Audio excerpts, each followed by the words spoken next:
since everyone is returning from lunch and maybe a couple minutes late logging in. So we will probably get started around 1:05. So let's go ahead and get started. Hi, everyone. I am Brooke Meyer. I'm the director of the Institute. We are so excited to have you here with us today. We wish we could be in person. We will admit it would be much better if we could all be, networking and chatting in the same room together. But of course, y'all's safety is the most important priority for us. So instead, we are going to have a fun, interactive Zoom session this afternoon. And y'all are lucky. Our presenter today, Jordyn Lawson, can make anything engaging. I would definitely listen to her read me a cereal box. So I think that this is going to be an awesome day. Let's get started with a few housekeeping tips. So I'm sure that most of you are quite familiar with Zoom nowadays, but you may notice that the functionalities look a little bit different today than from what they do on a typical webinar. And that's because we have it set up as a meeting, which means that you can unmute yourself and share your camera and your video at any point. We encourage you to keep your video on as much as you're comfortable, and certainly in our breakout sessions, which we'll be going into, we do ask that you keep your mic muted until you're ready to speak. If you, did that accidentally. If you, now I lost my train of thought. If your mic is unmuted accidentally, we will mute you just so that there's no background noise. So again, anytime that you want to contribute, just make sure to click that unmute button on your mic so that you can do that. I wanted to point out a few features on your screen. So you will see the participant list here. If you click on that, you'll see your name at the top of the list, and that's where you can mute and unmute yourself really easily. You'll see your chat box here. So if you click on that chat box, you will see it pop up to the right of your screen, and you can choose to send a message to everyone or only to a certain individual. And then as we are going through the presentation, there will be certain times when we ask y'all to assign yourselves to the correct breakout rooms. So you will click these 3 dots with more and then select breakout rooms there. If you have any technical issues at all throughout the webinar, find AJ Greer's name in the chat box, and she will be more than happy to assist. Oh, okay. So let's practice using some of our functionality here. Raise y'all's hand either on the reactions or in your video, if you're sharing your video, if you are not familiar with the Institute for Coordinated Community Response. Raise your hand if you haven't heard of us before or maybe don't know exactly what we do. Okay. All right, great. Look at that, people using their raise hand function. Perfect. All right, so I will spend just a couple of minutes giving a very brief rundown of the Institute. The Institute for Coordinated Community Response is a year-long training and technical assistance program that works with rural Texas communities who are looking to improve their systemic response to domestic violence. We help with systemic responses through the creation and sustentation of what's called a coordinated community response, which essentially just means that all of the various pieces of the system are working together as they should, efficiently and effectively. Our CCR response is always going to include law enforcement, prosecutors, and advocates because those are the primary stakeholders in the criminal justice system, but it can often include people even beyond that, just depending on what the community looks like. So ICCR chooses teams made up of that law enforcement, prosecutor, and advocate combination. And then from there, our teams decide when it makes sense to pull in other folks and maybe some more unusual partners or less likely partners. So some communities include churches, a lot of communities include CPS, that kind of thing. So you will actually hear from one of the ICCR team members in just a second, Waikisha Dixon, and she will give kind of a rundown of what the Chambers County team has been doing thus far in their year. We are super excited about the progress that they've made. They have done amazing work. We have a lot of our team members on the call with us today, so I can't wait for y'all to meet them. And if you'd like to learn more about the Institute or other trainings that we provide, definitely visit our website, instituteccr.org. You can sign up for our newsletter there so that you're always reminded when something new and fun is coming up. Speaking of new and fun, upcoming trainings that we have. On April 6th, we have our first Rural Texas Advocates Call. We're really excited to provide an opportunity every other month for advocates across the state who serve rural communities to have a space to come together, network, learn from each other, etc. We also have a battery intervention and prevention programs webinar coming up on April 15th. That will be presented by our friends at the Texas Council on Family Violence, and you definitely won't want to miss that. If you're not familiar with the BIP programs, this will be a perfect kind of intro into that and how it might benefit your community. And then, of course, we have to let you know that the Conference on Crimes Against Women is coming up. I may not have mentioned actually that the Institute for Coordinated Community Response is a program of the Conference on Crimes Against Women. So this is our overarching agency. Hopefully many of you have heard of the conference before. We are virtual again this year, unfortunately, with the pandemic, but we do have some fun tricks up our sleeves for making it a really great several days of learning from our experts and learning from each other. So be sure to check out conferencecaw.org to learn more about that. Our early bird registration closes at the end of the month, I believe, so definitely get in on that now. You'll also see options for scholarships. So if your agency can't pay for your registration to attend, definitely check out those scholarship options to see if there are some that might fit the parameters for your agency. And you'll see that AJ just posted those links to our website in the chat box. You'll also want to check out the 2-day strangulation series, the sexualization of strangulation, felony or fetish. If y'all are familiar with Kelsey McKay, she is an amazing dynamic presenter who also happens to be probably the strangulation expert in Texas. And so learning from her is always a treat. So be sure to sign up for that strangulation series as well. Okay, looks like I duplicated my slides here a little bit. All right. So now I would love to introduce y'all to Waikisha Dixon. I didn't give Waikisha the heads up that she was about to be on, so we'll give her a second to turn on her camera. Waikisha is one of the participants of the ICCR team in Chambers County.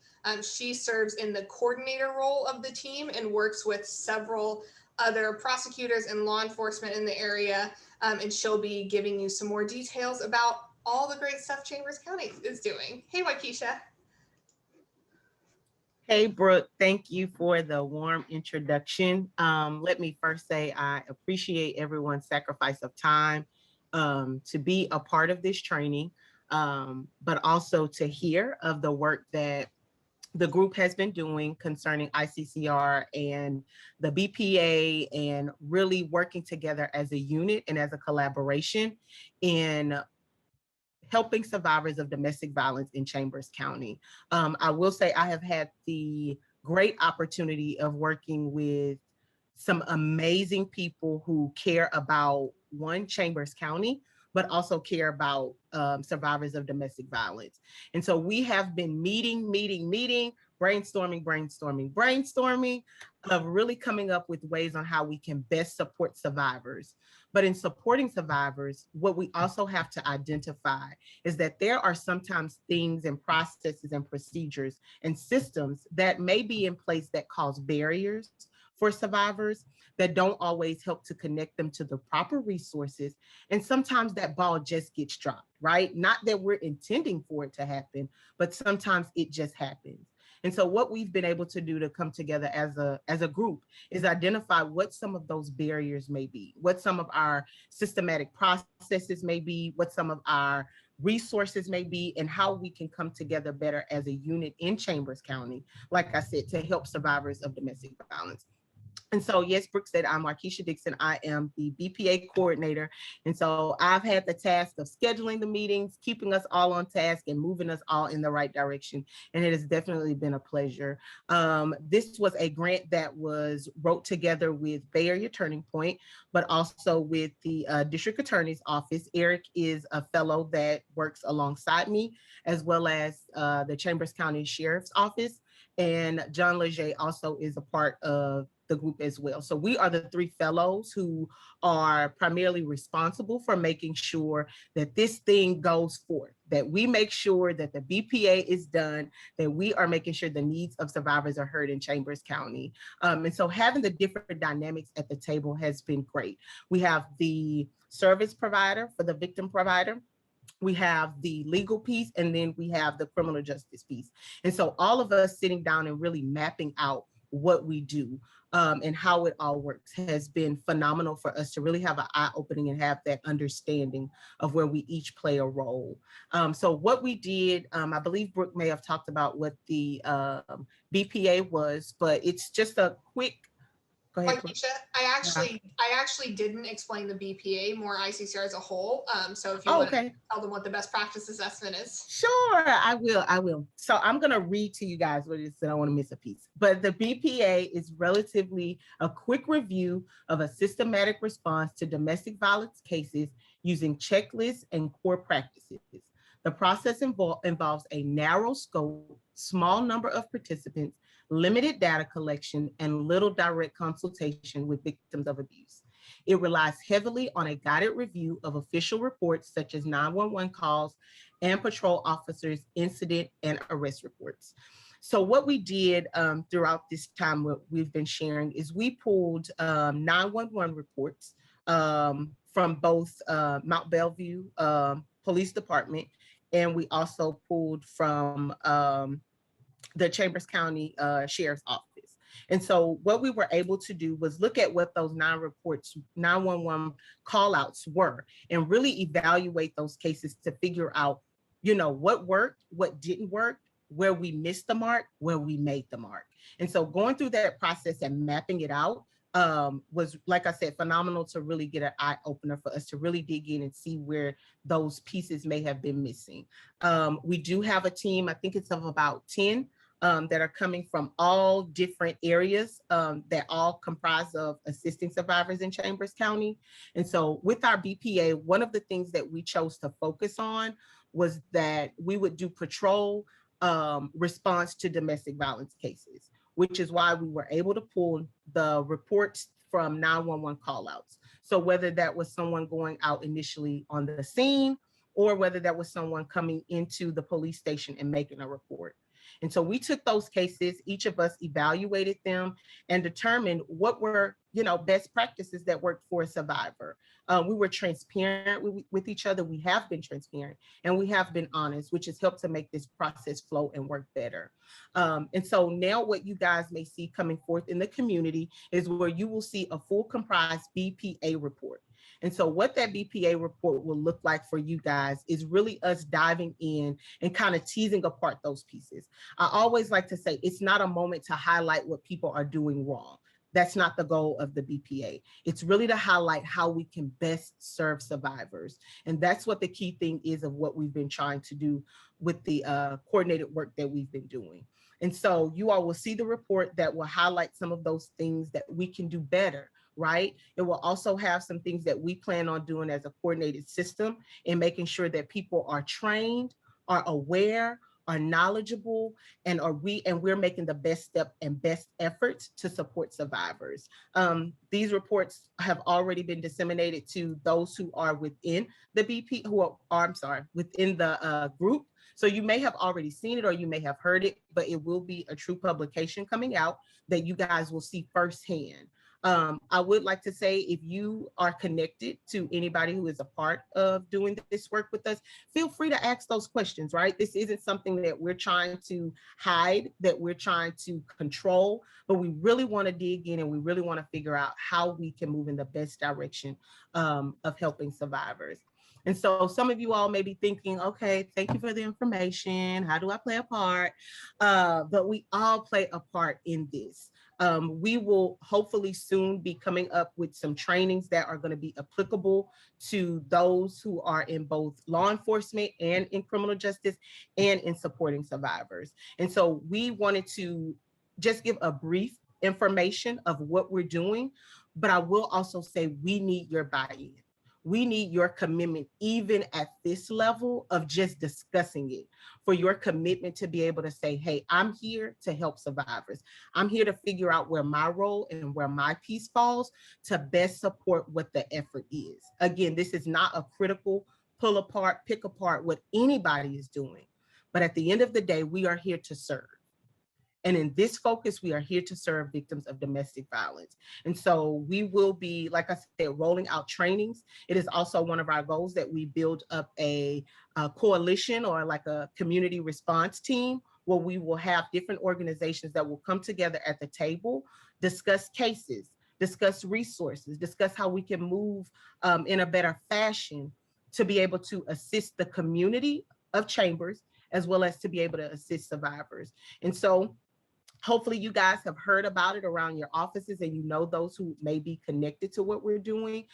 We will be sending out formal introductions and formal emails of those coalitions and trainings that we're doing. And we're hoping that you link up with us as we're trying to make moves in Chambers County that will definitely make an impact for the survivors that we serve out there.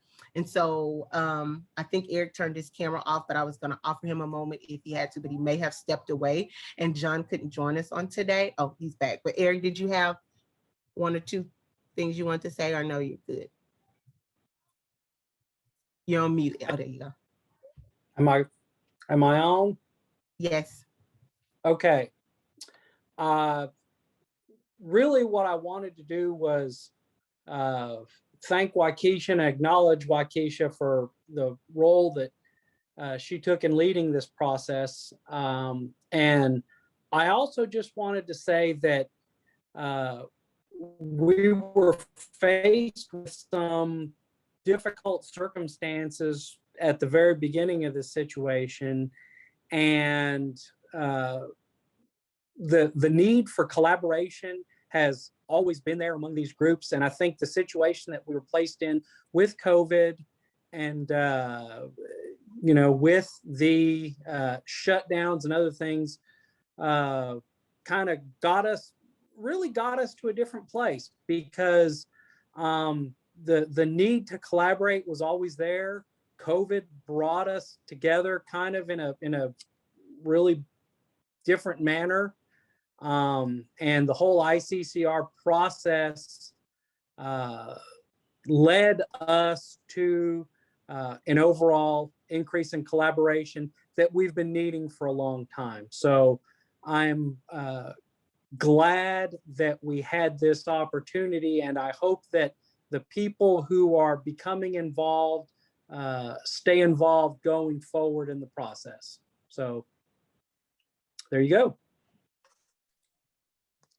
Thank you, Eric. So hopefully you guys can hear our heart and hear our passion regarding how we really believe the efforts that we're doing can be successful in the county. But it can't be done with just us three. It can't be done with just us 10. We need your support. We need your help. We need your thoughts, your ideas. We can't think of it all by ourselves. So when you see those meeting invites come out, when you see those training flyers come out, please register.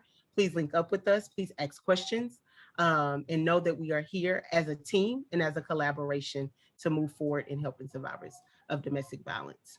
Thank you, Brooke, for offering and providing the floor.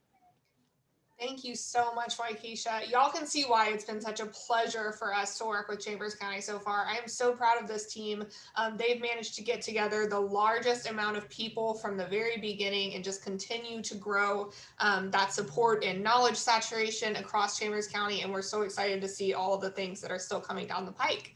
And that's why they chose to schedule this training today. Again, originally supposed to be in person, because this training really is a great jumping off point for when we're thinking about getting on the same page with understanding a survivor's experience. Every time that we do any kind of collaborative work, we want to make sure to center the voices and the experiences of the survivors that we're working with, because if we can't truly understand what it is that they're going through, then our support of them and the way that we do our jobs is always going to be lacking in some way. And so this particular training is one of my favorites because it acknowledges how difficult various situations with survivors can be, how difficult it can be to get everyone on the same page and ensure that, you know, you and the survivor are communicating effectively, and then offers ways to work past that as well. So I am super excited to introduce Jordyn Lawson for you today, and then pass the screen over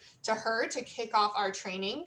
Jordyn Lawson is the Senior Director of Residential Services at Genesis Women's Shelter and Support. Jordyn supervises both the emergency shelter and Annie's House Transitional Living Program. Previously, she was the Assistant Clinical Director at Genesis. She has worked in the field of domestic violence and trauma recovery for 12 years, and during that time, she has provided individual and group counseling services to women, adolescents, and children. She has a passion for ending domestic violence and helping those who have experienced the pain of trauma heal and grow. Jordyn, I will let you go ahead and take it away. Thank you. And I feel like all of the intro and everything got me like jazzed up. I'm like pumped and ready to go now. So thank you.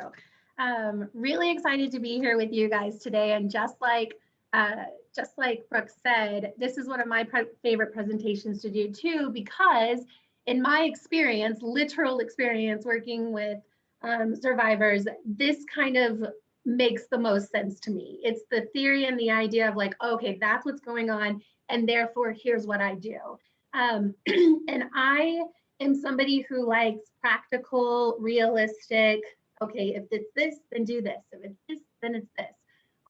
I hope that you are too, because my goal today is to really lay out some real steps and some real practical pieces for you to walk away from this talk today feeling like you have an idea of what to do, or maybe even what not to do. So I want to start us off with 3 confessions, okay? So my first confession is I was never very good at school, and I actually get really bored at conferences and trainings and have a hard time staying focused. I might have adult ADHD, I don't know. But I actually get bored in trainings and have a hard time staying focused. Because of that, my goal today is to keep this as engaging as possible. I know because of the length of time, you may be somebody who might tend to drift off or wander off too. So I want you to be prepared for me to throw out questions in which, yes, I would love for you to answer. For us to have 3 breakout sessions that we're going to have where we would really hope that you can have some collaborative and productive conversations. And again, like I said, that we really feel like we can ask the questions, the open and honest questions, so that we can get the honest answers and we can feel like we know what to do from here, right? My second confession, especially to prosecutors and law enforcement on here today, is I think you heard Brooke say it, my dirty little secret, I am a therapist. So I am a therapist by nature, but I want to reassure you today, I am not a kumbaya therapist. A kumbaya feelings therapist actually makes me really uncomfortable. That's another story for another day. I'm a pretty direct, pretty straightforward, and goal-oriented therapist. So I hope that for all of us means I have some education and some understanding that I think is very applicable to what everybody on the call here today or on the screen here today does. I've had a lot of different experience with and interactions with the law enforcement side and the prosecutorial side. I testify in court fairly often. And when I was in Lubbock, I actually worked in at a DV shelter in Lubbock for almost 6 years. I actually worked along with the Lubbock Police Department on their crisis team going into things. So have done a lot of these things and seen a lot of these things from the law enforcement perspective as well. Okay, then my last confession. So my last confession is that Genesis as an agency many years ago decided that we were only going to serve individuals who identified as female within our agency. So when I talk about the victim today, for the sake of just my normal talking, but also for the sake of just simplified pronouns and language, I am going to probably overwhelmingly say she as the victim and he as the perpetrator. And I just want to acknowledge that, because what we definitely want to have space for in this conversation is males as victims of domestic violence and sexual assault, and also space for same-sex experiences of domestic violence, trans experiences of domestic violence, and kind of having that. So in using those pronouns, I'm being a little simple, but in no way meaning to be exclusionary of other groups. And so we can talk about that The truth is there are special considerations in each of those areas, but what we're talking about today is applicable regardless of gender, regardless of kind of relationship dynamic, and things like that. So, oh, and the other thing, I'm very much okay being interrupted. I do not mind it at all. So I actually enjoy it because I feel like it brings up the discussion and stuff. But while we're doing this and while we're moving forward, if at any point you feel like you want to ask a question, or if anything I say doesn't make any sense, please feel free to interrupt and to ask the question or say that doesn't make sense or what the hell are you talking about? Okay. So I want to start. Oh, great. Everybody can see this okay, right? So I want to start by just getting into the title of the presentation and this idea.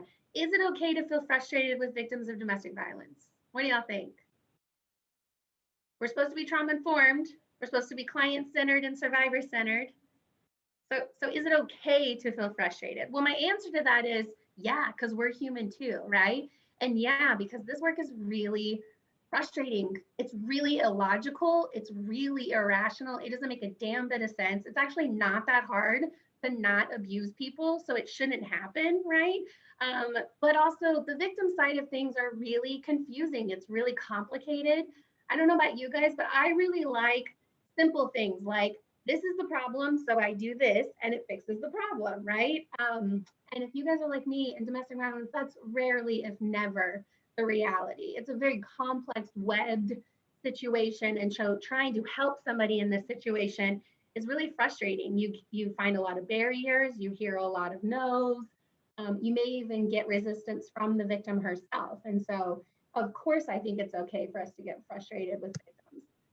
So then I just want to start with maybe if you want to reply in the chat box, or you can just say it out loud, whichever you want to do. What are things that victims do or say that frustrate you? What are some of the things when you came into this presentation today?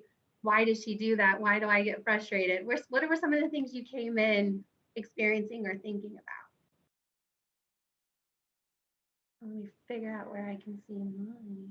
Anybody willing to chat in or willing to say something that they get frustrated about? I'll volunteer just for you. Not that you get frustrated, just like dealing with this for any amount of time is they always say, well, this was the first time. And we all know this is not the first time. Right. But that frustrates you, but you understand that, it's hard for them to come forward. So, yeah, and I so appreciate you saying that, because feeling frustrated doesn't cancel out our trauma informedness or our care or our understanding. It's just, they're both true at the same time. A lot of times our frustration comes from a place of fear for her, worry and concern for the victim is why we might be feeling that way. And absolutely, victims cope and they survive by minimizing, by saying, oh, it wasn't that bad, or it's only the first time, or he never does this, and those things can be really hard because there are ways in which we maybe know that's not true, or we're afraid that's not true. But especially because we know that we can't really accomplish much until she's willing to really be honest about the full picture, right? Anybody else have a thought of what's frustrating or what frustrates you? How many of you might say, and you can use a hand or even just silently, who might say that returning to the abusive relationship is frustrating for you? Not leaving. Lately, we've had the situation where financial considerations seem to be overriding people's ability to make good decisions concerning their situation when it comes to domestic violence. Absolutely. I think COVID has made a lot of us kind of intimately or maybe even more closely aware of some of the complexities that come in, or some of us can maybe relate within COVID to that feeling of not having control over a problem or not having complete control over a problem. Finances are absolutely an impact with victims of domestic violence.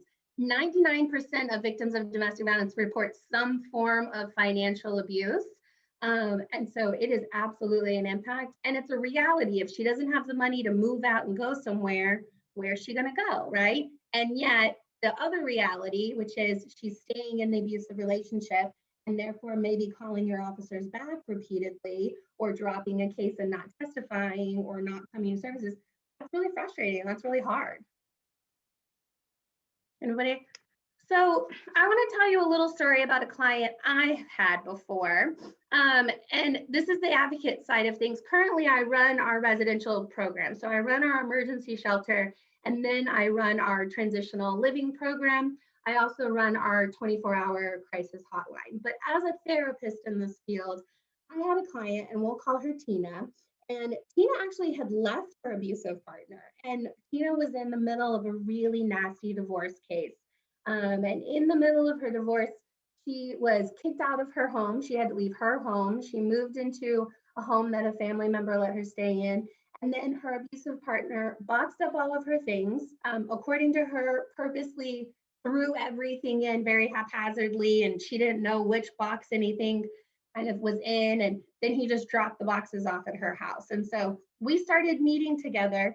And on a weekly basis, Tina would talk about these boxes and how she needed her things, but she was overwhelmed by the boxes. And these boxes were the conversation every single week. And my honesty and openness to you guys is I got to a point where I was incredibly frustrated with Tina, because in my head, all Tina needed to do was open up that damn box and start taking stuff out of the box, and let's move forward with this, right? And yet every single week she would come in and talk about boxes, talk about how she had closed the door. She had them all piled up, stacked up in the guest room of her house, and had literally closed the door. You know, would say, well, I opened the door, but then I closed it. Or no, I didn't even go in there. But every single week there was zero progress made on these boxes. And I got to the point where I kind of started to dread Tina coming to her sessions. I was like, oh, okay, here we go. We're talking about the boxes. I got to a place where I got into a real fix-it spot in my head where I was trying to figure out how to get her. So I would say to her things like, well, can you just start with one box? Is there a box that's closest to the door? Can you just pull that one box out? Can you just take one thing out of that one box, right? Then I started really getting into fix-it. Can you call a company to come out and unpack these boxes for you? Can you, and we'll talk about Tina a little bit more at the end of this presentation, but what I really want to be open and honest with you guys about is that I had genuine care for Tina, but Tina frustrated the hell out of me. And my work with Tina got to a place because of that frustration where we weren't making any progress at all. I wasn't feeling like I was doing anything. And I was more trying to fix her problem so that I didn't have to talk about these damn boxes anymore than I was kind of helping Tina or being really in front of Tina, present with Tina, right? And so I know that you guys probably have situations that are really hard. Maybe the first contact with a Tina, when you get the call and you go to the home and you know that the caller on the phone said that domestic violence is happening, but when you show up, the woman says, oh no, we were just yelling at each other. Nothing happened. It's okay, right? Even though maybe you can tell the room looks really rustled up, or maybe she even has a mark on her. But maybe you're prosecuting her case, and at first she was very much engaged and she answered all your questions, and then 6 months later you tried to give her a call and she wouldn't answer the phone and she wouldn't call back, and you can't find her, you can't get a hold of her, right? Maybe you're an advocate like me who has other goals to work with her on, and you just aren't making any progress. It's not working. And as much as you want it to work for her, it's frustrating that it's not working. So let me go back to that 1-5. So what I found after Tina, I'm going to be honest with you guys, after Tina, what I found was what's called the trans-theoretical model of change. And the trans-theoretical model of change, or stages of change, is a theory on how humans make change in their lives. How are they motivated to make change? How do they identify needing to change, and then how to change, right? So it's a whole kind of behavioral based theory on literally how do you make change. And I'll be really honest with you guys, stages of change has changed my work with clients, because anytime that I'm getting frustrated or progress isn't being made, I'm usually not thinking about stages of change. I'm usually just doing what, I'm coming from a place of, well, I think you should, or I'm leading with my emotions, and I'm not fully focused on where she's at in her stages of change, which is where this presentation is really meant to get down to the logistics of how do we work smarter, not harder, right? Which a lot of times means how do we join with her to really motivate her and help her get going, not how do we try to drag her along with us and do all of the work to call her over and over, or do all of the work to try to get her engaged.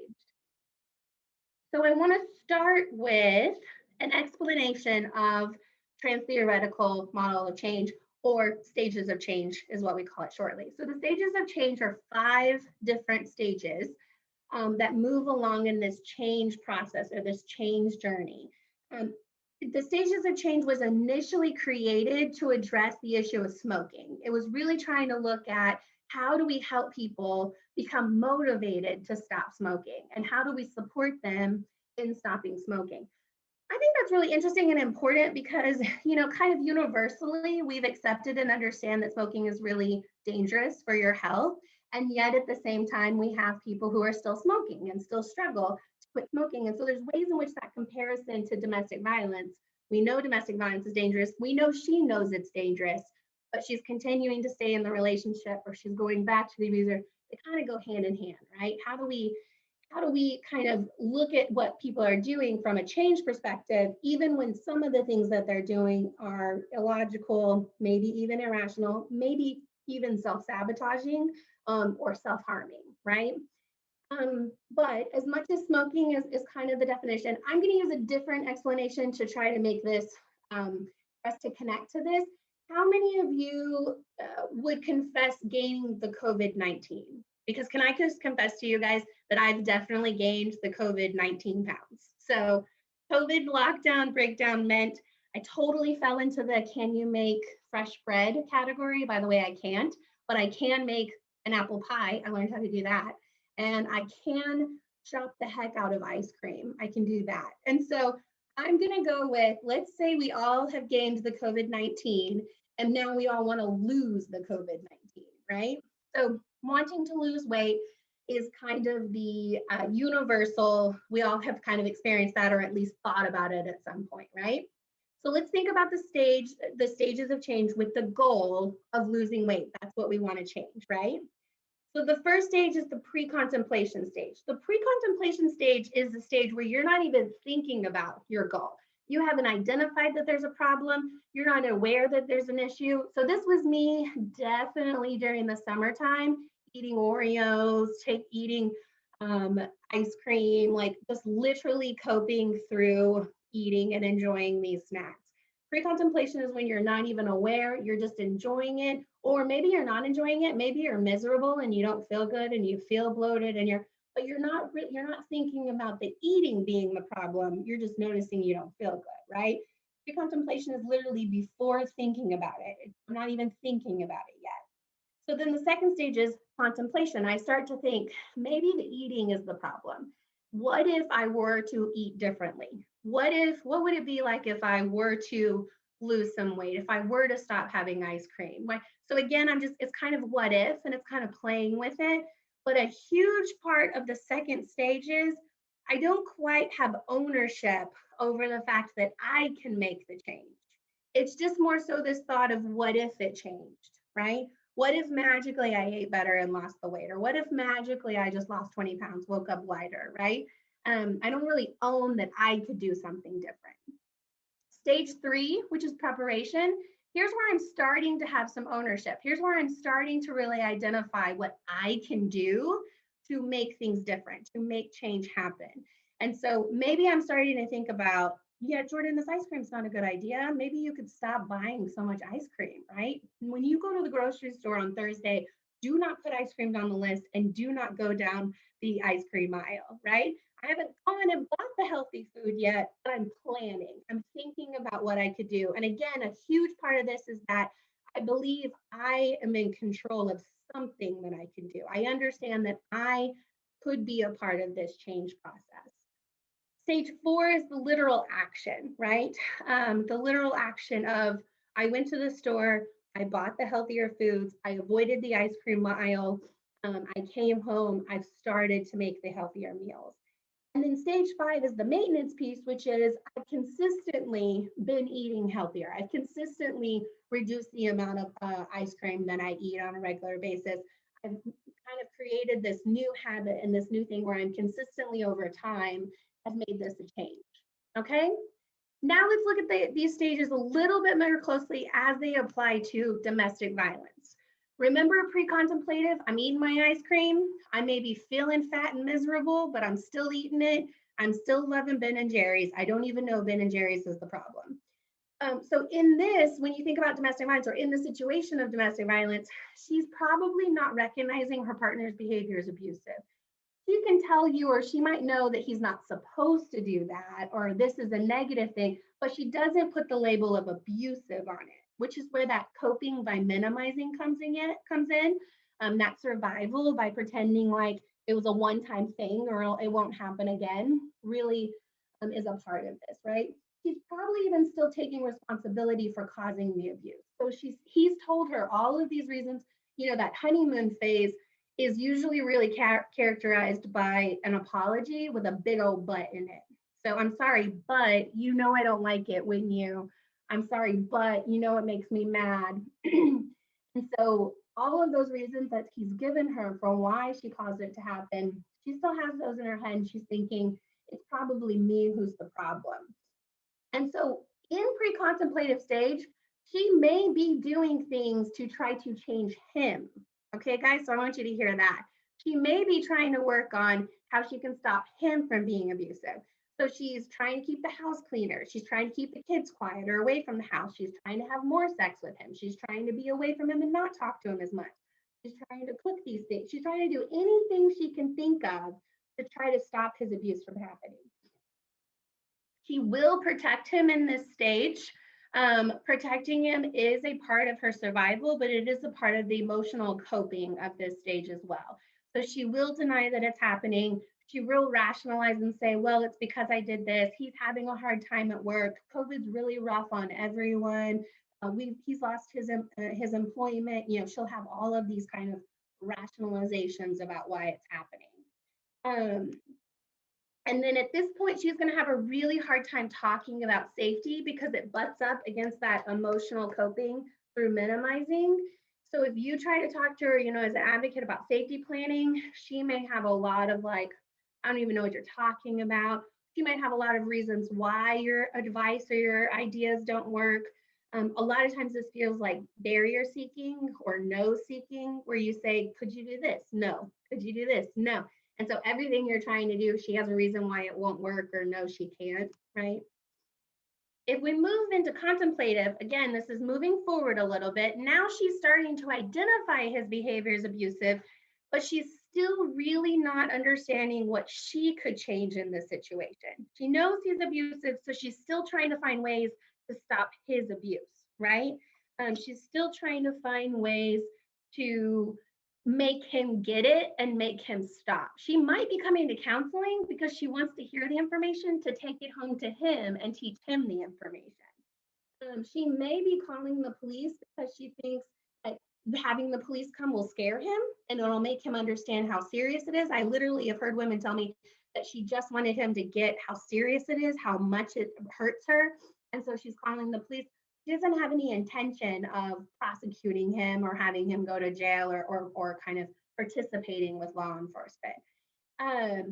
She's gonna weigh the pros and cons. She is thinking about leaving, guys. She is thinking about a change, but particularly in the second stage in contemplative, because she doesn't fully understand what piece of this she can change, it feels all out of control and all scary.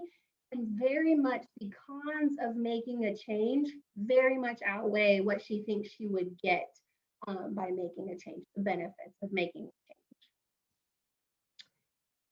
So then we're in the preparation phase, the next phase, which is not only is she recognizing his behavior is abusive, but she's ready. She's tired of this. She doesn't want to live this way anymore. She's ready for something to be different. So she's starting to talk to an advocate or even just family and friends about, well, what if I were to leave, or what if I were to do this, or what if we were to break up? Again, I want you to think about that. She's thinking about it and kind of planning. It doesn't necessarily mean she's doing it, right? But she's thinking about it. She's definitely weighing the pros and cons. What's really important in this preparation stage is for us to all remember the legitimacy of her concerns. She's the expert on him. I want to remind you that if you're thinking about the goal of leaving the relationship, a woman is 75 times more likely to be seriously injured or murdered when she's left her abusive partner. So all the reasons that she hasn't left yet are true, and all the reasons she's terrified to leave are true. I always tell people the really kind of weird and ironic thing about me being the senior director of residential services is I actually have a whole presentation on why shelter services can't fix domestic violence and why shelter is not the answer to domestic violence. But that's another conversation for another day. But again, I want you, if you are thinking about leaving as being the goal, I want you to remember there's a lot of real reasons why she's terrified to leave. And we have to support those, and we have to understand those because they're very much safety oriented. She is going to be more open to information, to education, and to resources, to talking to helpful individuals and to help her. She will be more open to that right now. And she's better able to kind of cope with the stress of all of this and therefore identify the roadblocks and problem solve to get over.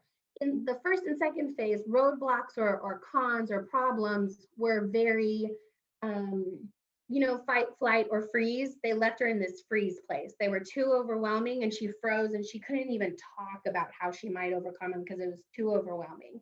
Here, she's able to cope with those ideas a little bit better so she can engage a little bit more productively in these conversations. You're going to like working with a victim in the third phase. You're going to like this because it's a joined partnership. You're going to feel like you're working together. You're going to feel like she's doing her part or she's doing this.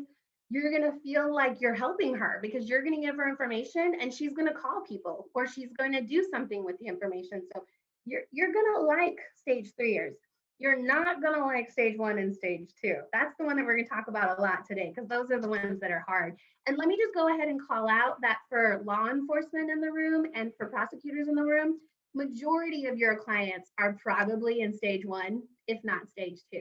We'll talk about more of that later too. As an advocate, I'm the one who gets the benefit of seeing them move forward and kind of work with them as they move forward.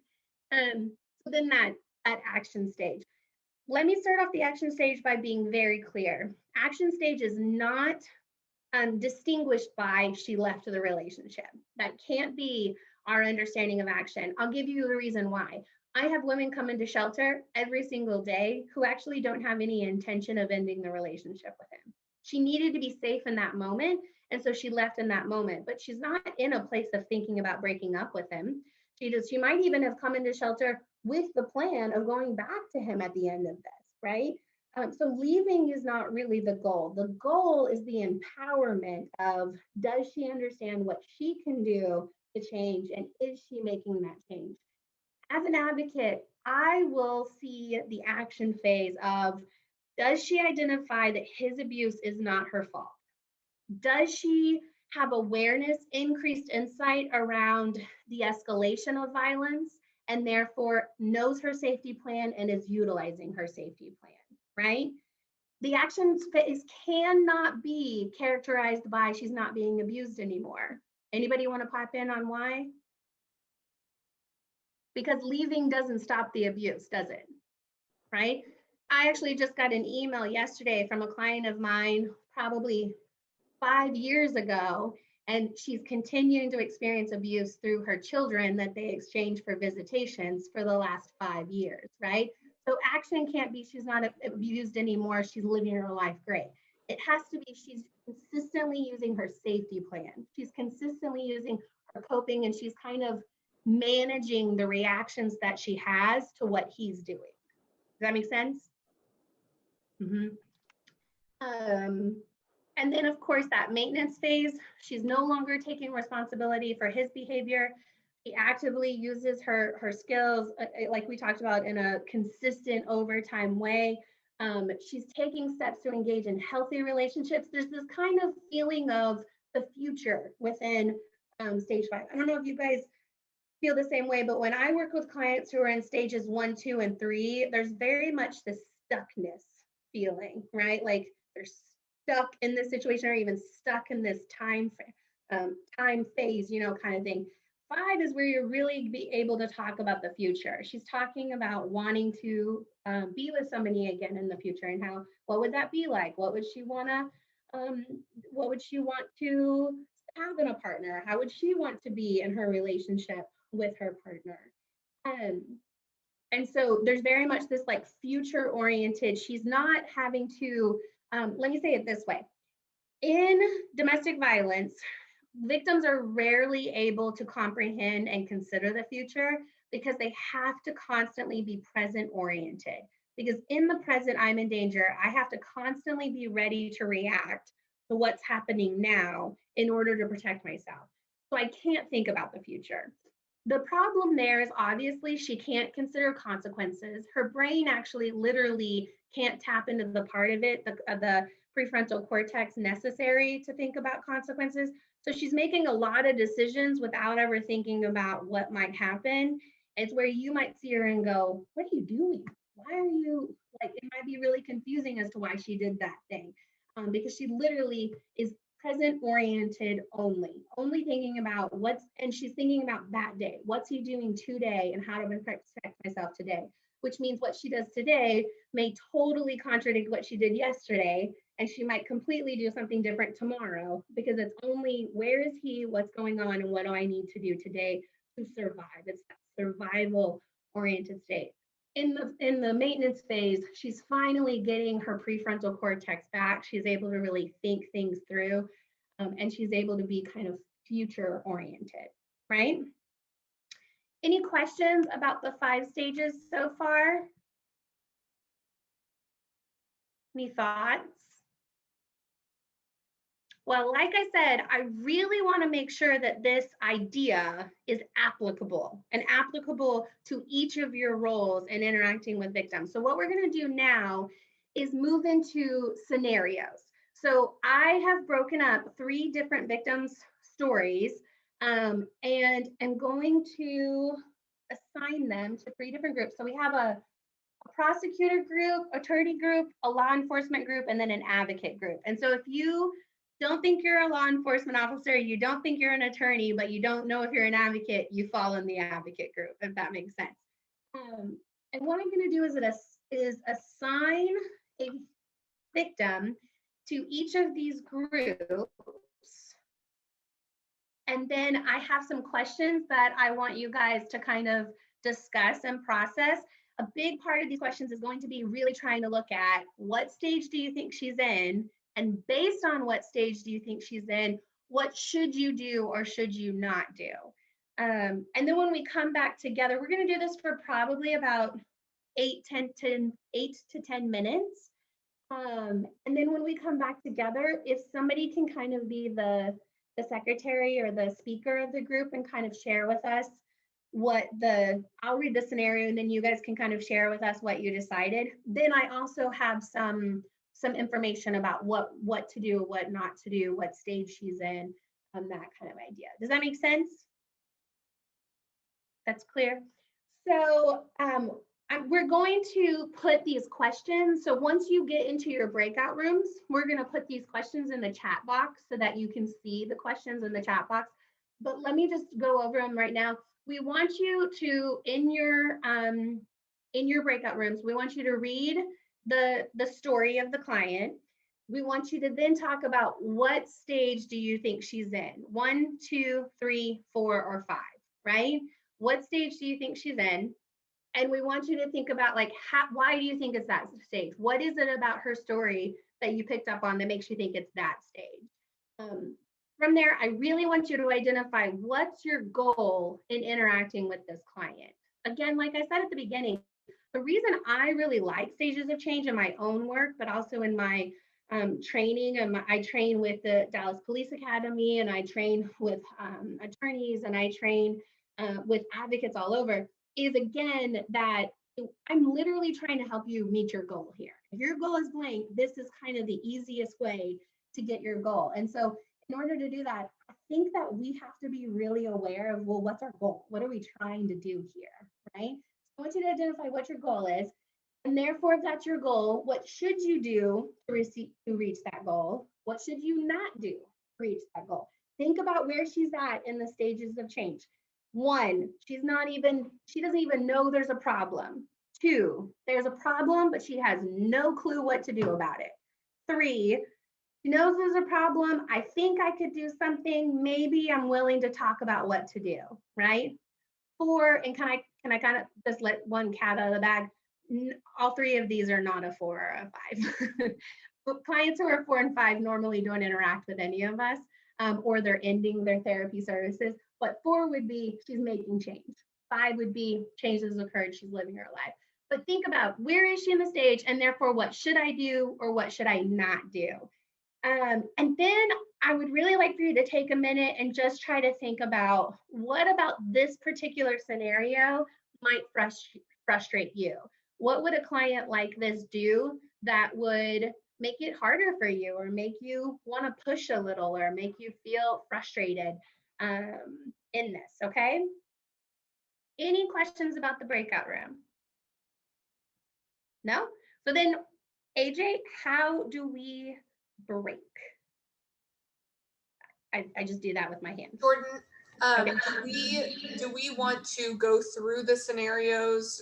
Do you want to tell us who's assigning, which group is receiving which scenario?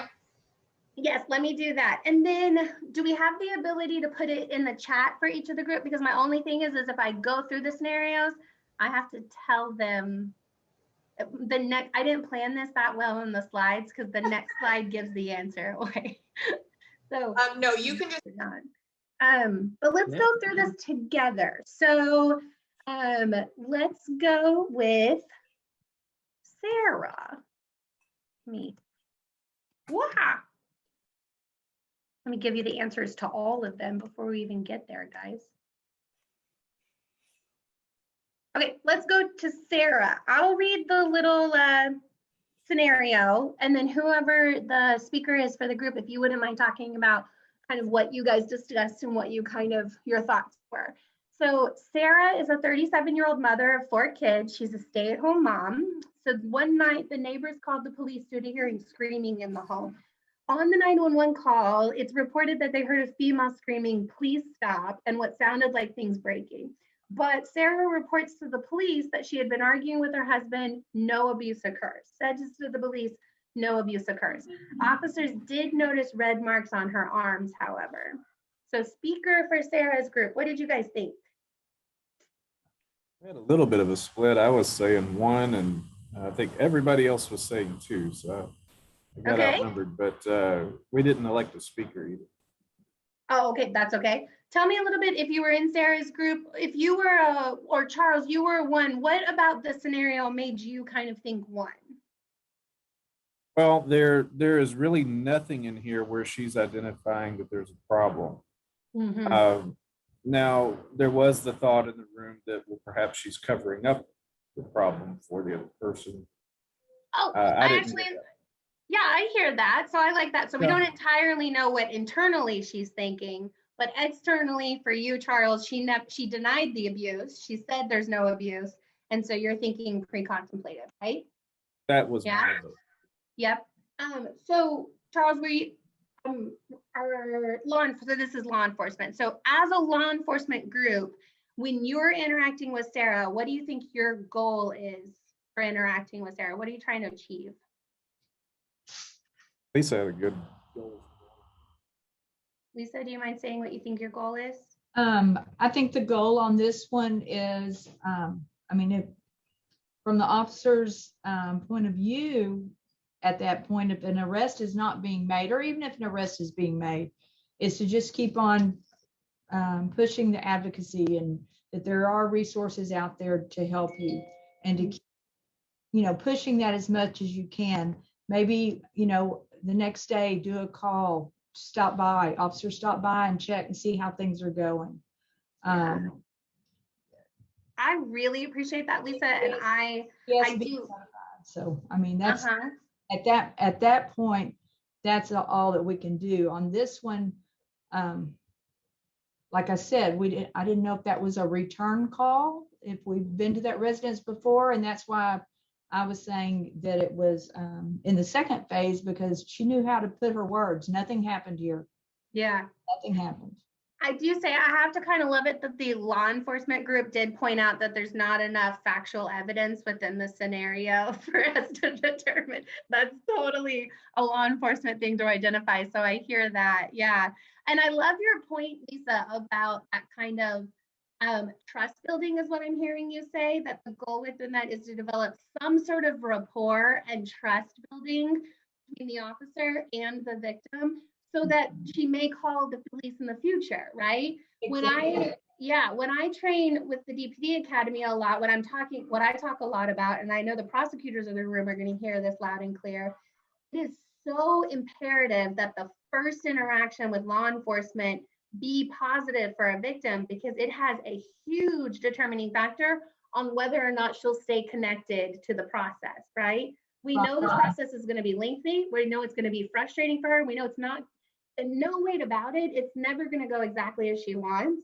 And so getting that first kind of rapport and relationship is a huge impact on getting her started in this. And so it really is that collaborative. If law enforcement can do their piece in communicating trust, communicating that that we're here for her, it really does help with the advocacy and with the prosecuting of the case. It really kind of is that first key for all of us collectively, right? It is.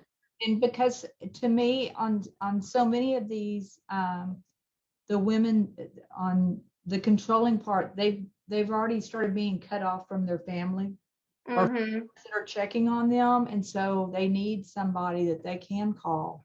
And, anytime that they're don't want to call the police, but think maybe they can call officer so-and-so and say, yes, yeah, absolutely. The other thing that I talk about here is right, wrong, or indifferent, fair or unfair. In this moment, the police officer represents the entire legal system, the entire institution, it represents all of us. And so if this interaction leads with trust building, leads with care, then there's a likelihood that she will be able to engage with and trust more of the system.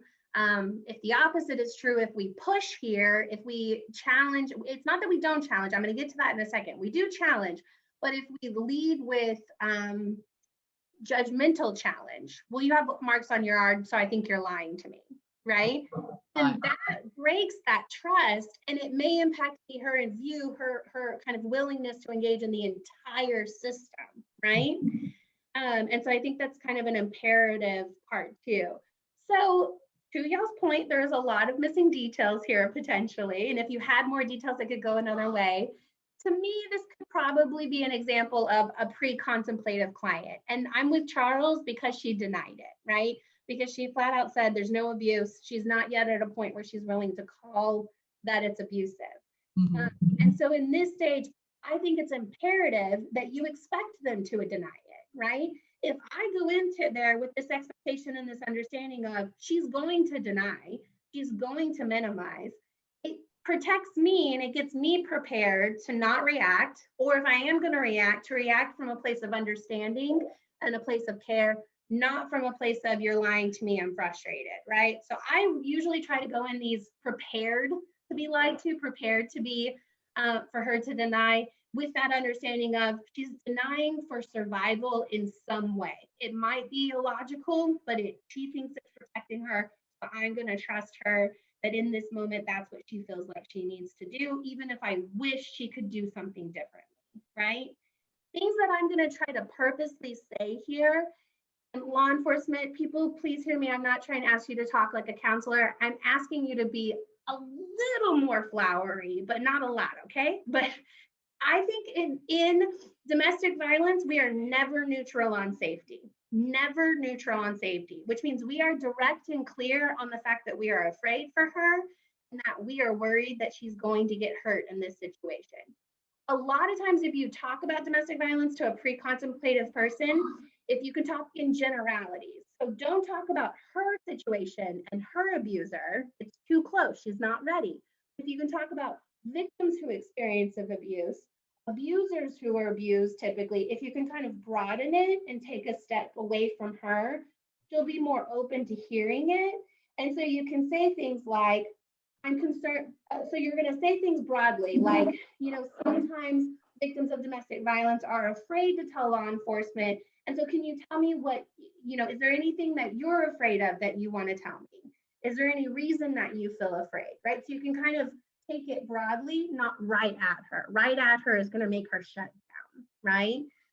You might say things like, I know you're afraid of what's going to happen, but you're not alone. In the future, when you're ready, please call the police. We will be here. We're going to try to do whatever we can to help you, right? There are people out there, there are agencies out there that can help you. Anybody in the group or not in the group with any big do this or don't do that for this client?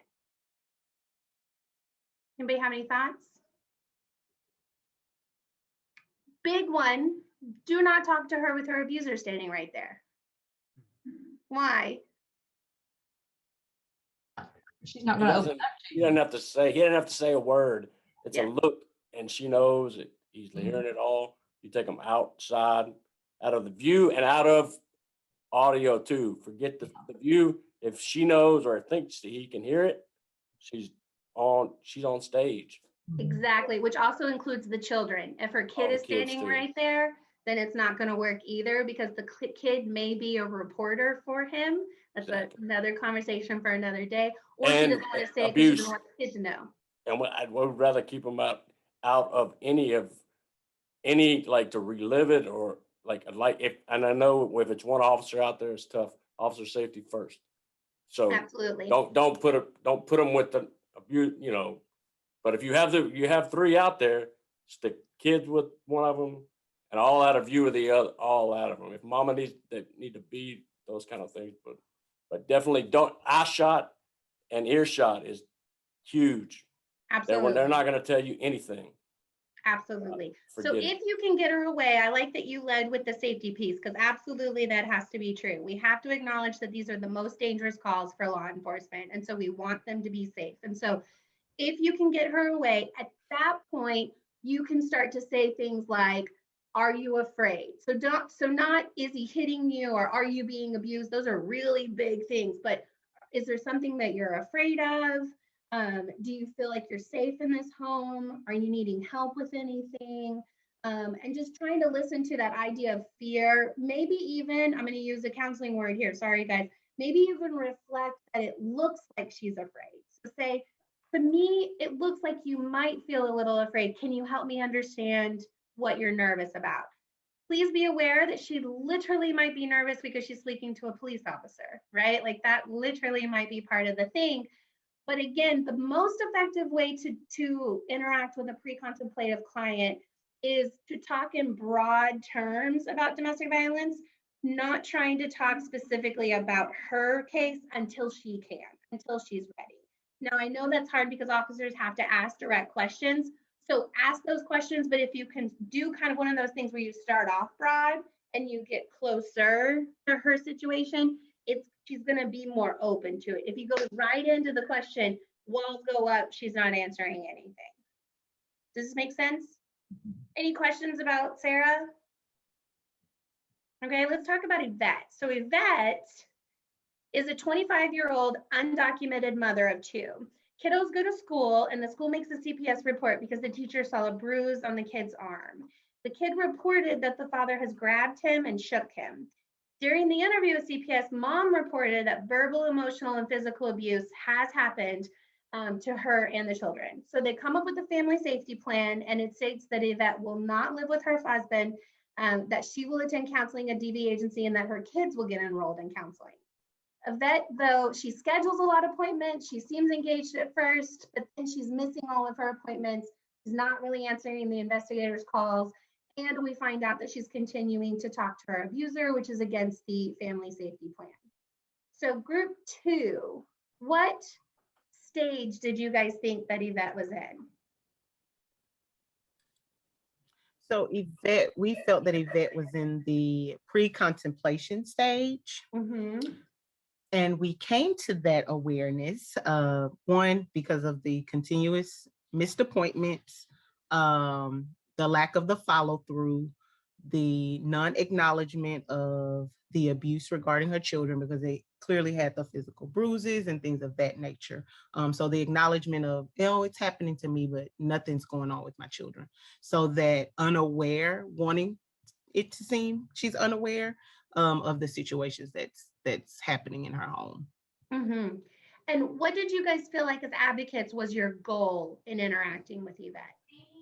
So our goal for interacting was really that education and awareness piece. So yeah, we're thankful that she's scheduling, because really that's just a CPS mandate. But when we're doing like our follow-ups and check-ins, checking in to offer those nuggets of education and awareness, versus that, why didn't you show up or whatever, really helping paint the picture for her of what that all looks like, what abuse looks like for a survivor.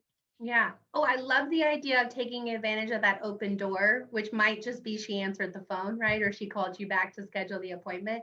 So taking advantage of that open door to give some education or to normalize some of her feelings or her concerns, but not to lead with judgment or shame, right? Not to lead with this punitive, you missed your appointment, how come you didn't come, right? Right. Again, for me, it goes to that expectation. You should expect Yvette to miss her appointments, right? Something that is very important about all three of these clients is, you'll see this in the third one too. I'll give you a little bit of a heads up on the third one. Did Sarah or Yvette choose to be involved in domestic violence services? No. Did Sarah or Yvette have any control on their interaction with police or right?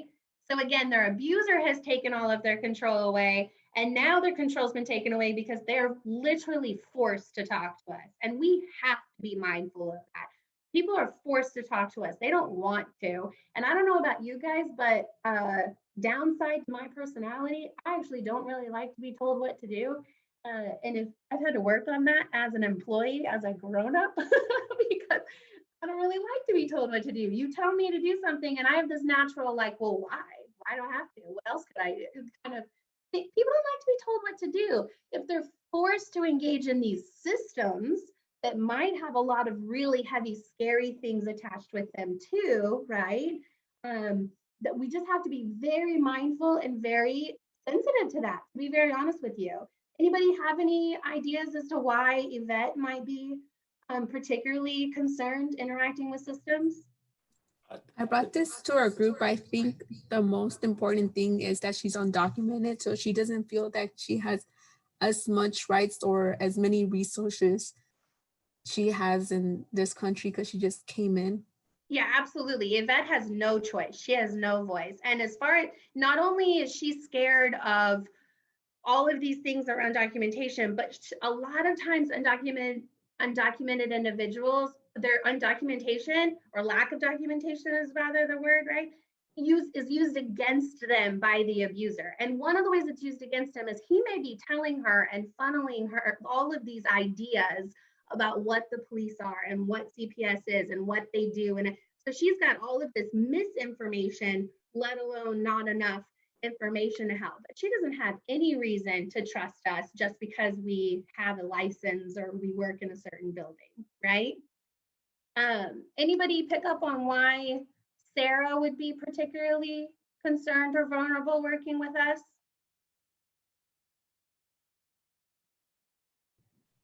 Money. Stay-at-home mom. Yeah. Stay-at-home mom. Money. She's a stay-at-home mom. She doesn't have the finances. And I think what a lot of us know is just the reality is she can't leave. Where's she going to go, right? I don't know about your community, but my community has a major affordable housing problem. And so it's that literal balancing act of, I don't have the funding to get my own place, so I have to stay. It's that, which one do I risk being homeless or do I risk domestic violence? It's kind of this real one, right?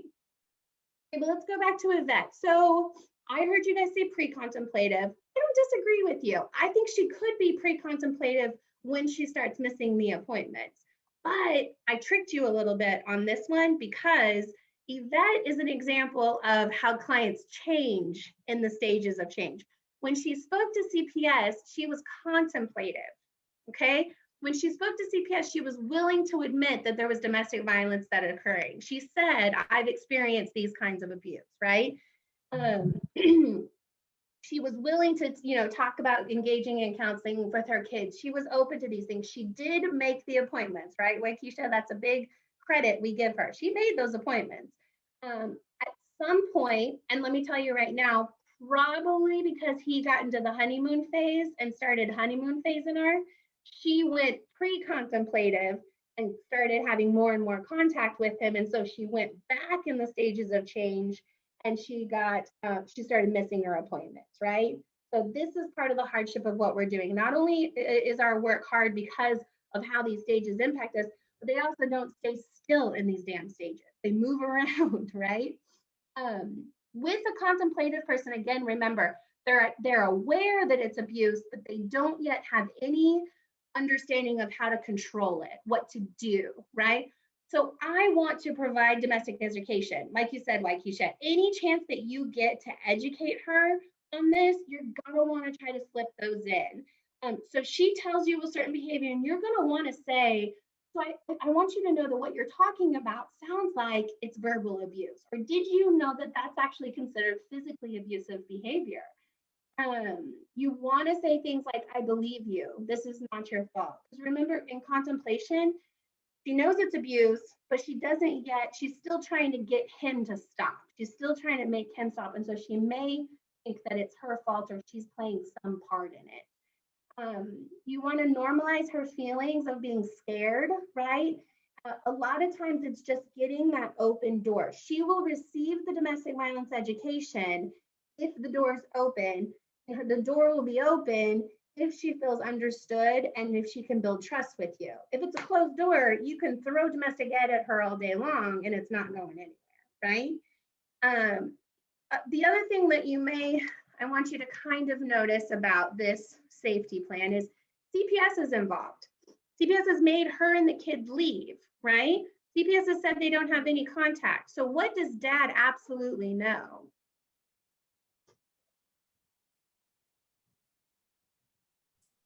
Dad knows that he's on the line and he can lose custody.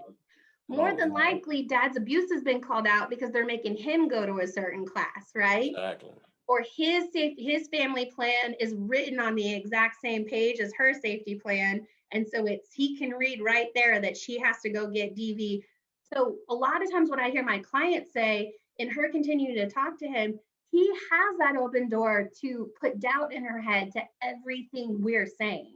He has some sort of contradiction, some sort of reason, some sort of excuse, or some sort of manipulation on why she shouldn't trust us. So she's in a very confusing and complicated place, kind of being pulled in two different directions, right? And kids are, to me, the kids are the overriding and something like automatically, if they're brought in with CPS, at least what I see, if they're brought in with CPS, she didn't initiate. Now she will talk to CPS because she's required to. Not because she said that, but there's always hold off, they'll take the kids away. Now, the kid having your kids and not entering the system is huge. I mean, she'll do anything for that, like any mother would. Yeah. So that, she doesn't want to be non-responsive. She's going to participate, but she's playing two games, and that's just how that sucks. Absolutely. She's playing his game to stay safe with him because maybe she still needs him for the documentation, right? Maybe he's promised to sponsor her. And 100%, if it wasn't in her head automatically, he put it in her head that, hey, you know what, you keep this going on, they're going to take the kids from both of us. And now do you want that? And that's the manipulation that goes with all of this. Absolutely. And I don't know about you guys, and if anybody's from CPS in here, let me very, very clearly say how much respect I have for how hard your job is, because it's incredibly complicated and hard.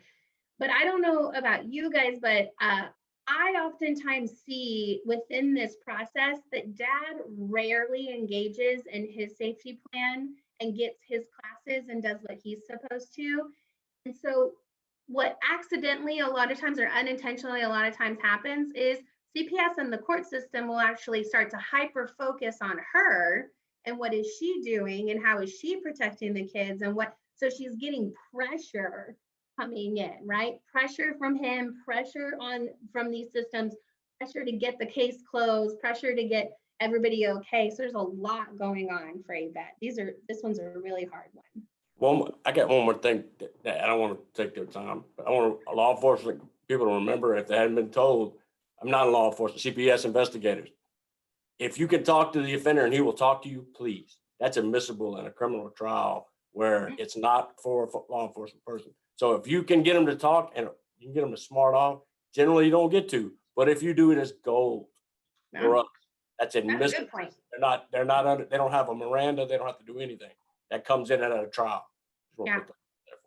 No, I love that because I do love the idea that we all have different roles in this, but we all have the same goal. So if there's something that we can all be doing, I love that idea. In every single one of these stages of change, we are providing safety planning in every single one of these. And reminder that safety planning simply means you're identifying what she's already doing and you're validating that she's smart for doing that. And you're giving her some creative ideas on what else she could be doing to increase her safety. Reminder that I'm going to be very intentional in using the language increase her safety, not stop the abuse, because she doesn't have any control over stopping him from being abusive. Reminder that not even leaving stops him from being abusive. So safety planning, you're going to want to try to add in each way. In this contemplative stage, in stage 2, you're able usually to have that open door to get a little bit more direct in what she literally can do. In stage 1, you're probably having to give some general ideas because she may not even be willing to tell you, I do this, I do that. She's not even willing to maybe say that it's abuse, right? In stage 2, she may be willing to say, I do this. When he escalates, it looks like this. Here are my options. And therefore, you may be able to more so have that kind of collaborative conversation with her of building a safety plan and what can she do to increase her safety. Maybe even talking about an exit strategy if it was necessary to save her life, but don't push the exit strategy because remember in stage 2, she hasn't decided to leave yet. She might not even be thinking about leaving yet. But I do always try to put it out there. If you needed to leave really quickly for safety reasons, where could you go? Do you have a number you can call? Could you call us? Things like that. Okay, let's go to Carla. Carla is a 66-year-old woman. She presented to the ER and reported being sexually assaulted in the active living community where she lives. She identified her perpetrator and agreed to a SANE exam. She cooperates in the interviews with law enforcement. She frequently calls the victim advocate asking for updates on the case, talks with the DA regularly regarding testifying in the trial after perpetrator is arrested and charges are filed. 2 years later, it's time for the trial to start. Victim advocate tries to call her and can't get a hold of her. What stage of the stages of change did group 3 think Carla might be in? Jordyn, before we discuss this one, Yeah. Can we go back to, it was one of our points we made on Yvette. Please, sorry. I think it's, that's okay. I think it's key about her being undocumented, whereas when you safety planning with a survivor, we think of the, those typical things, a code word, save money, don't stay there, whatever. But with this particular client or with undocumented clients, of making sure like their non-documentation piece is part of their safety planning. So it's part of making sure that they feel safe even in that aspect before you can start divulging into all the other services that you're able to offer. Because at the forefront of their mind is, am I going to have to leave my children behind, right? Mm-hmm. Is my children going to have to go to the abuser who may have legal status? So when you're safety planning with undocumented person, like that is a key initial piece of really assuring them of their survivor rights and things of that nature regarding being undocumented before you're going to even be able to offer sometimes that education and that awareness piece. Yeah, I really appreciate that point. And I think you're so smart. And in that situation, it's for sure an example of going with her and what she says. If she says it's not safe for me to take public transportation, so it's hard for me to get to appointments, trusting that it's not safe for her to take public transportation. My agency does have legal services that we're able to offer. So we oftentimes do offer like a family preparedness plan that we can try to create so that she has the opportunity to feel a little bit more in control of a plan or what could happen. So we do kind of try to address things from a what if place by joining in with her fear there, from that piece, but also like you're saying, like Keisha, going with her on, don't try to teach her how, oh no, it's safe to go here, nobody will report you. Like, go with her and what she thinks or what she feels like is safest. That's a really smart point. Okay, back to Carla. Who has an idea of what stage Carla might be in? You want to do it, Kobe, or you want me to do it?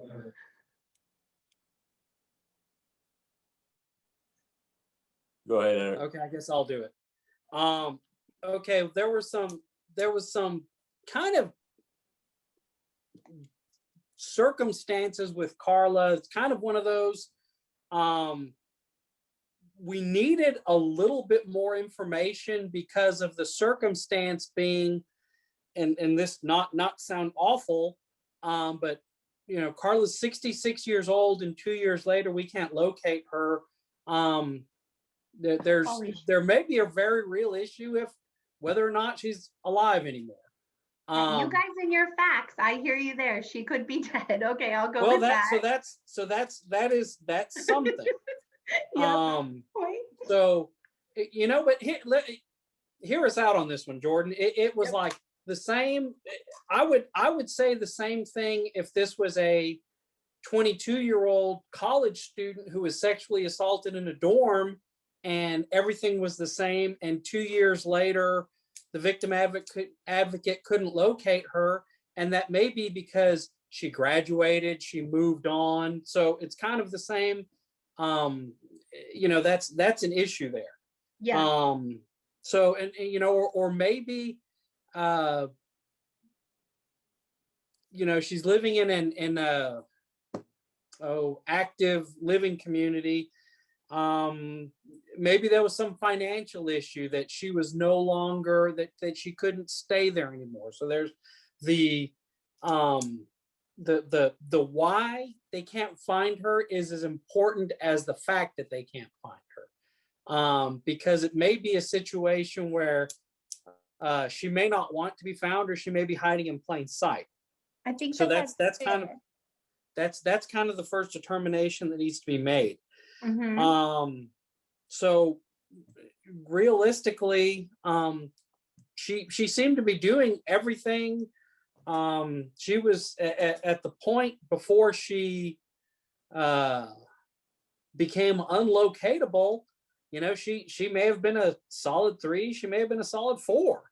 But now that we can't find her, she's kind of in that stage where she's backslid for some reason, but the reason, we kind of need to know that before we can make a real determination.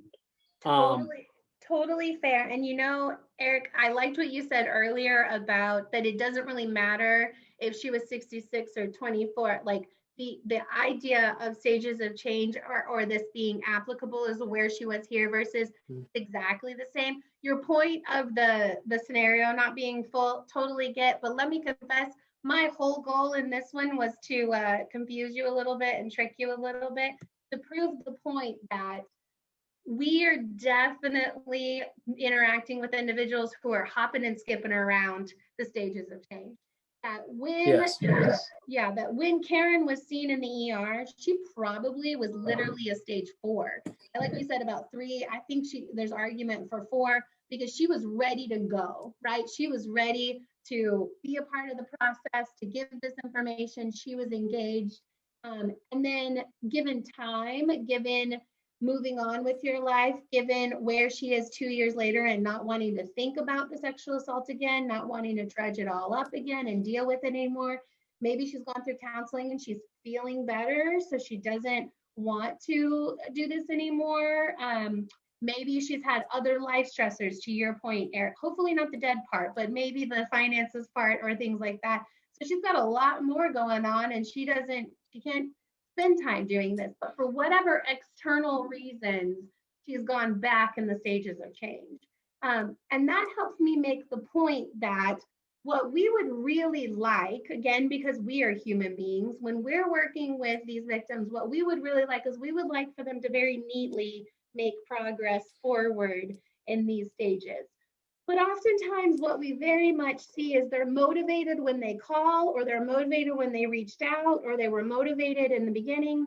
Something happened, they got scared, honeymoon phase with their abuser, life got stressful, COVID quarantine, all of these things, and they went backwards. So she went 3, 2, 1, 1, 4, 3. I mean, I have had client sessions where week to week, it was a different stage each week that they were coming in as.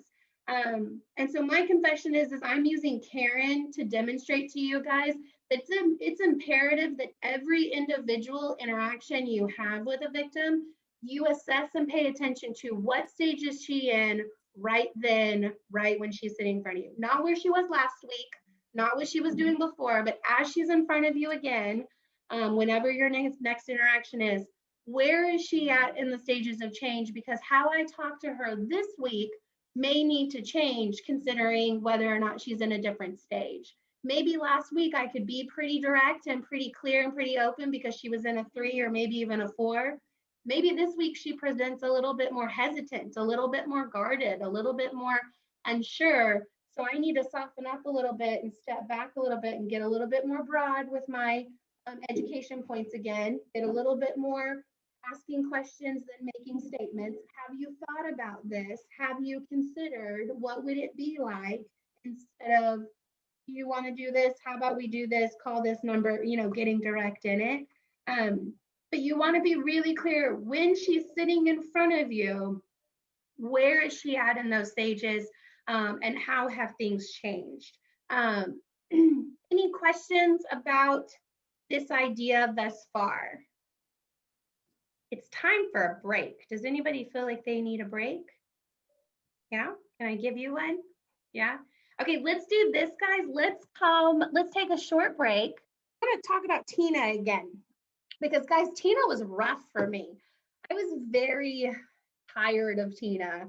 And a lot of what I was tired about and struggled with was, again, I didn't feel like I was doing anything. I felt annoyed by the same conversation each week. I felt frustrated. I felt frustrated in Tina because I felt like Tina was preventing me from helping her. I'm trying to do this and Tina tells me no, or I'm trying to do this and Tina. So I really struggled with Tina. And it makes me in a lot of ways think about what Waikisha so passionately said at the beginning of today, which is that idea of, internally, I believe and know that all of us have the desire to provide the best services to clients possible, right? Like, we're not making the money, we're not getting the fame, we're not getting the bed. Like, none of us are continuing to do this work because it's really paying off for us. We're doing this work because we have a passion for it, we have a care for it, we have a desire to help people. And so I think the best way to take care of our clients is to start by really making sure we're doing the work on ourselves. Because I have realized in my 14 years in the field that every time I'm really struggling, usually if I'm not paying attention, my struggle is coming out of me somehow. Maybe I'm a little bit short. Maybe I'm interrupting her a little bit more. Maybe I'm picking her up. This is a counselor one, guys. So if you have a therapist right now, I'm sorry, I'm giving this away. Maybe I'm picking her up 5 minutes late from the lobby because I needed those 5 minutes to like get myself ready to go and get her, right? Maybe I'm not returning her voicemail that day. I'm waiting till the next day to return her voicemail. Whatever that may be, we have to recognize how it's coming out of us maybe and especially even without us being aware and intentionally, because victims of domestic violence, because of the trauma that they have endured, are constantly on guard for messaging. Remember that the trauma impacts, the part of the brain that trauma impacts the most and most dramatically is the amygdala, which is like the smoke detector of the brain. And I want you to think of the amygdala as the smoke detector, because that smoke detector sits there silently all day long, hopefully, but it's not working, right? It's constantly scanning for smoke. It's constantly paying attention to whether or not there's smoke. That's what our brain is doing. That's what your brain's doing too, is your amygdala is constantly scanning for, is there threat? Is there danger? Well, victims of domestic violence experience a patterned exposure to threat. And what that means is quite literally their amygdala is in hyperdrive. We actually have evidence of brain scans that have been done on victims of domestic violence where the amygdala actually has grown in size, up to 3 times larger than it should be in some cases. And in those situations, what we know is they are hypersensitive to threat. And so they are trying to gauge any sign of threat or danger to be protective and to guard up. Fight, which could be punching. What else could it be? Screaming at you or having an attitude at you. Flight, which could be avoiding, missing appointments, not coming, not being available, literally running away. Or freeze, which could be a physical frozenness, a physical not really able to kind of participate, but for sure it's a overwhelmment, a cognitive overwhelmment and an avoidance, right? I can't make any decision because all the decisions are too scary. So I'm just going to freeze and stay here and not do anything, right?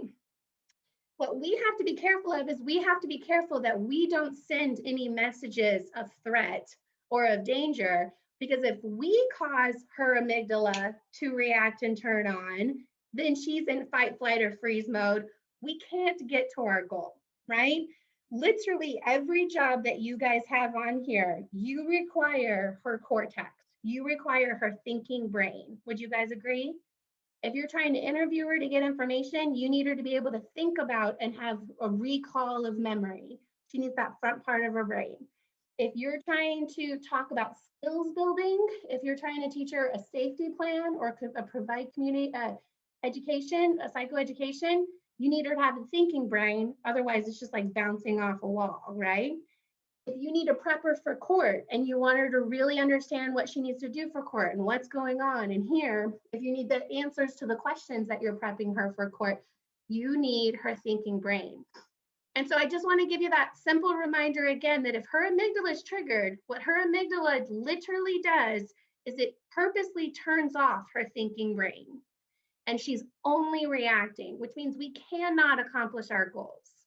And when we get frustrated with a client, we might accidentally be sending messages that could be interpreted as threat from a client. An example I'll give you of this is back in the 80s, the University of Indiana did a, sorry, I said 80s, 90s. In the 90s, the University of Indiana did a study on traumatized children. And so they had a male and a female adult take different photos of different facial expressions. So happy, mad, sad, relaxed.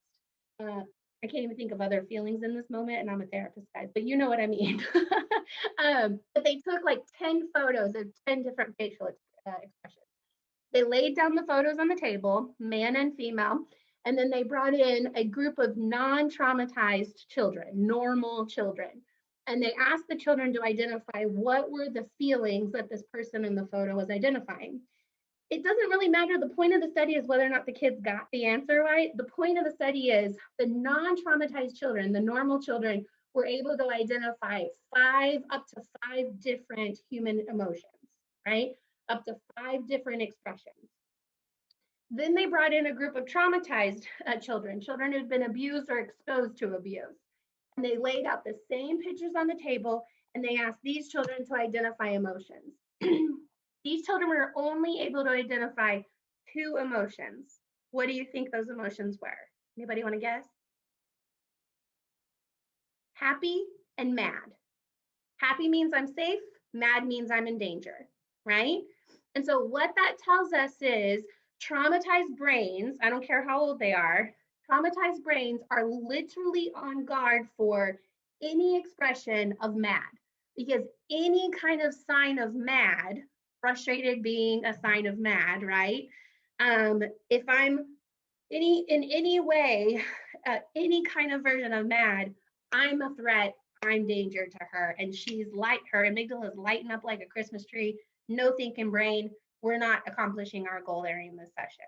Does this make sense?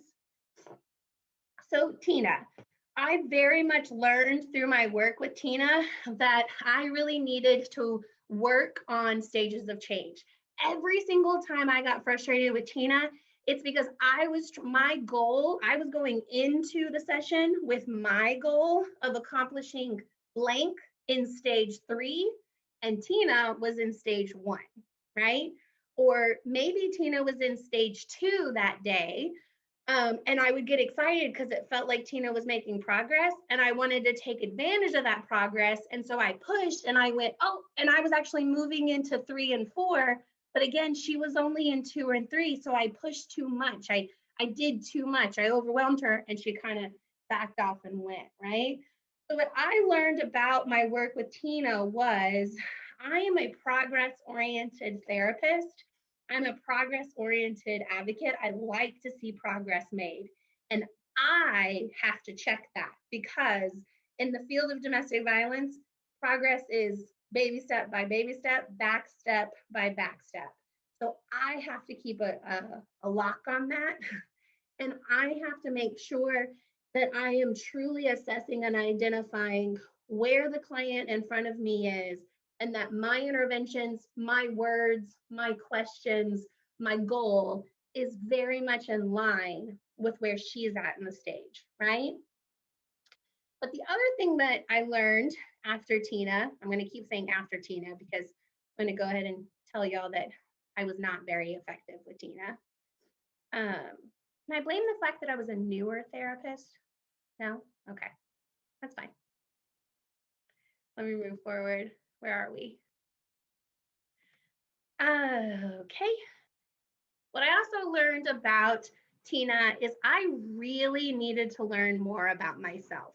I really needed to learn that even outside of stages of change, when are the times when, because I want progress, because I want positive outcomes for my clients, because I really like these change that happens, when are the times that I'm likely to push? I really had to step back and think, what are the things that make me push too much? And I identified and think about these as being internal factors, times when I am not in the most present and mindful of places to be fully with my client. I might be frustrated or stressed for other reasons.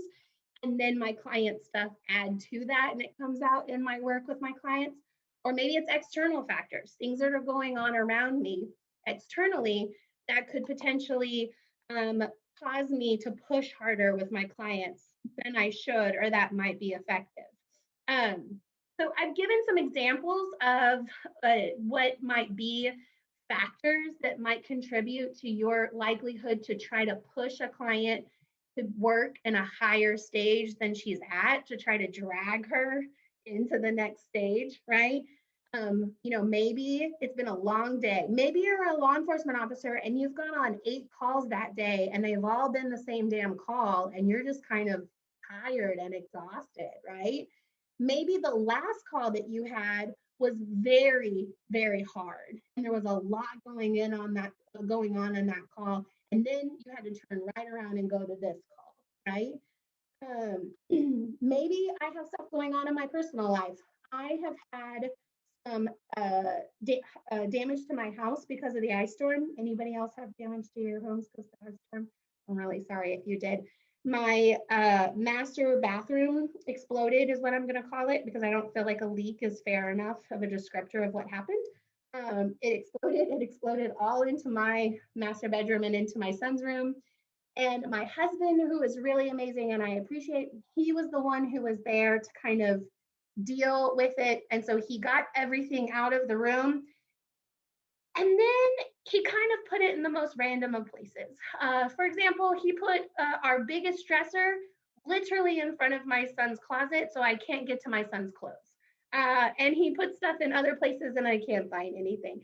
And so just thinking about the fact, if you have personal things going on, personal stressors outside of work, I might come into work that day more, kind of keyed up, more checked out, more frustrated. And that literally might contribute to my presentation with my client.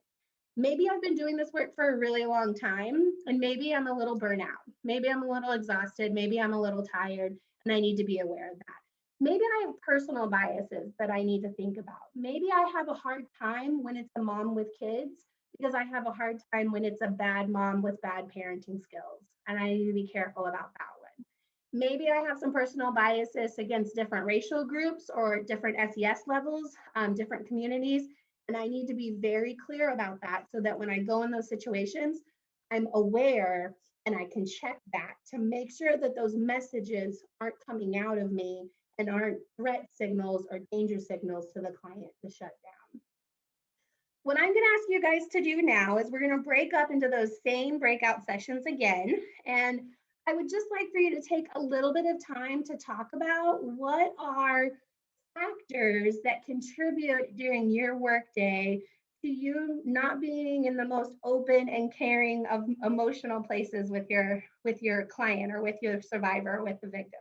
What are the things that you can identify are reasons why you might push a client trying to get her to get into that stage 3 to make change? Go leave him, get out of this relationship, right? That's what you need to do.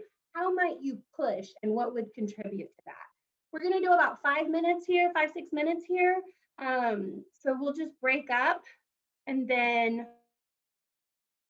that I shared with our advocacy group is I have learned that I have to be very aware of where I'm at in my personal life and what's going on, because whether I'm aware or not, that affects my work, right? And there's some minor ways in which that comes in. If I'm tired because I didn't get a great sleep the night before, if I've got a lot that I feel like I need to accomplish, I've got a lot of admin duties that I need to get done, I'm kind of rushed into deadlines or getting things, I'm likely to try to push a little bit more.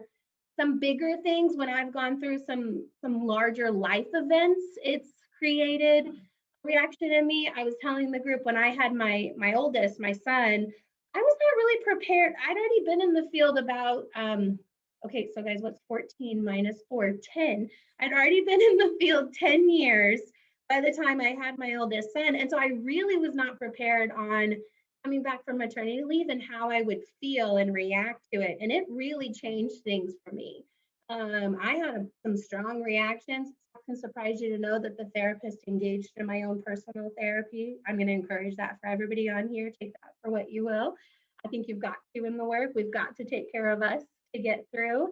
But I was not prepared for that, and it's changed a lot. One of the things that it's changed for me is I have to be extra aware when I'm working with clients who are moms, because I tend to personalize that or get a little bit more, you've got to protect your babies, or what about the kid? And so I've got to get really, and I don't always mean that from a place of judgment. A lot of times it's from a place of fear or a place of genuine concern for the kids. But I am likely to push too hard with moms, with clients who are moms. I'm also very likely to push if I'm scared for her. And I don't know how many of you can relate to that, but I have sat in front of many women who I literally was terrified that she was going to kill her the moment she left my office. That I, week to week, didn't know if she was going to show back up because I was really worried that she was going to die. And I can push in those moments because I need her to get it. I want her to be safe. And in order for her to say she needs to be get it, she needs to be get it, she needs to get it. And so that's where I would tell you that stages of change doesn't say that we don't challenge. Stages of change doesn't say that we don't educate. But what it does say is that we're very mindful and strategic about how we do it. And so if I have a client in front of me who I'm terrified she's going to be murdered, I'm going to say, hey, I have to tell you, I'm really afraid he's going to kill you. And then so I might come in and then I'm going to back off and I'm going to like give her some space to deny or to talk, then I might do something crazy. I might say, well, tell me about why you love him. Tell me about your first date. Tell me about how you guys met. And I'm going to join in a little bit when she's stage 1 and she's denying, because she's going to start telling me all these great things. But guys, she will naturally go, but, and start telling me the other side of things. And so I get that open door, I get that open one by joining with her, not by pushing and trying to pound that door open. Does that make sense? What I don't want you to hear me today say is that don't push a stage 1 client and don't ask any questions to a stage 1. What I want you to clearly understand is that if a client's stage 1 or stage 2, be strategic in how you're interacting with her. Be strategic in how you're asking your questions. And the strategy is don't get too personal too fast. Don't get too pushy or too you should too fast. Start with this general trust building, this general idea, and then try to get in. But at some point, if you have to say, I think he's going to kill you, say, I think he's going to kill you. Because the reality of the work that we do is people are killed every day, right? Let me ask you guys. So I won't ask you to kind of, put yourself out there and tell me when, the factors that might cause you to push. But can anybody identify things that you do to take care of yourself and those factors? The thing is, and I'm going to be really honest with you guys, again, are you ready for this? Because I am a therapist, so you're going to be shocked. I'm so over the word self-care. Is anybody else over the word self-care? I supervise about 38 people on our residential campus. None of them are on this call, so I can say this. From a supervisor place, I am over the word self-care. And I'm constantly like, okay, but what about that self part in there, right? Like, what are you? So I am over it because it's become such a kind of trendy, popular kind of society word. And the truth is that everybody else is talking about it wrong, right? Self-care is not taking a bubble bath. It could be in some ways, but it's not only taking a bubble bath. Self-care is not all of the things that you do after work. It might be some of the things you do during the day. So self-care is imperative to getting through this. But what does that mean? Does anybody have any tips or traits that they've kind of developed over your time in this field, that if you were in a place where those external or internal factors are making you feel like pushing, you could engage in these things and they would help you kind of woo-saw, calm down? Anybody have any ideas?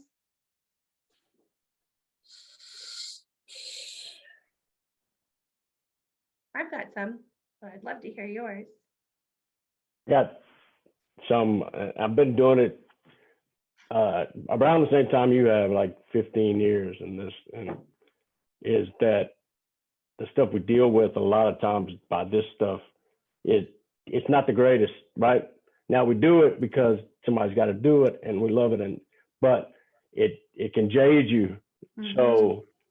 So it's hard not to look at everything like with officers, or prosecutors who like look at the crimes and not just normal stuff. So find something that's not alcohol or drugs, which is normal. I mean, some people do, to deal with all because like we talk about like but domestic violence is the same way. These cases take the bad ones. They take pieces of you that you don't get back. Like they all of them take, even good things. You see things that a lot of people don't have to see, but you need to find something else to do than just zone out and do without thinking about work. Because you can't take it home. And a lot of us you have to force yourself to leave it at the place. Because it'll burn you out. It'll burn you out quick. I totally agree with that. I so appreciate that, Kobe. I think I say all the time, there are ways in which this job has changed me, and I never gave consent to that, right? I never gave consent to being affected in this way. I never took the job knowing, so for example, I think I'm a funny person. I definitely think I have a good sense of humor. I love to laugh. But my friends group likes to go to this comedy club here in Fort Worth fairly often. And anytime they go, they're not inviting me. I'm not being invited. And I did not know that when I took the job, it was going to change my sense of humor, because now I was going to become the joke police, and I was going to be the person at the comedy club going, well, that's violence against women. That's not funny. Unacceptable. Yeah. Yeah. So I do think I do think the things that I have learned how to do boil down to protection and intentionalness. Intentionalness, is that a word? Let's go with it, okay? I protect myself, so I'm very intentional in my schedule. And I don't know how many of you can do this or have control over this, but for example, I purposely schedule certain clients in certain places.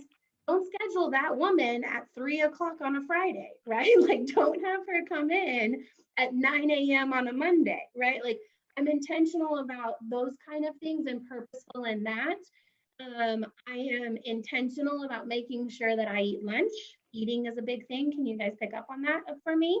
So I'm intentional about that. I'm intentional about my time off. So whereas in the beginning of my career, I kind of was this passionate, 20-year-old who was going to change the world and go. Now I'm like, nope, I'm taking a vacation. I'm using my time off and I'm unplugging.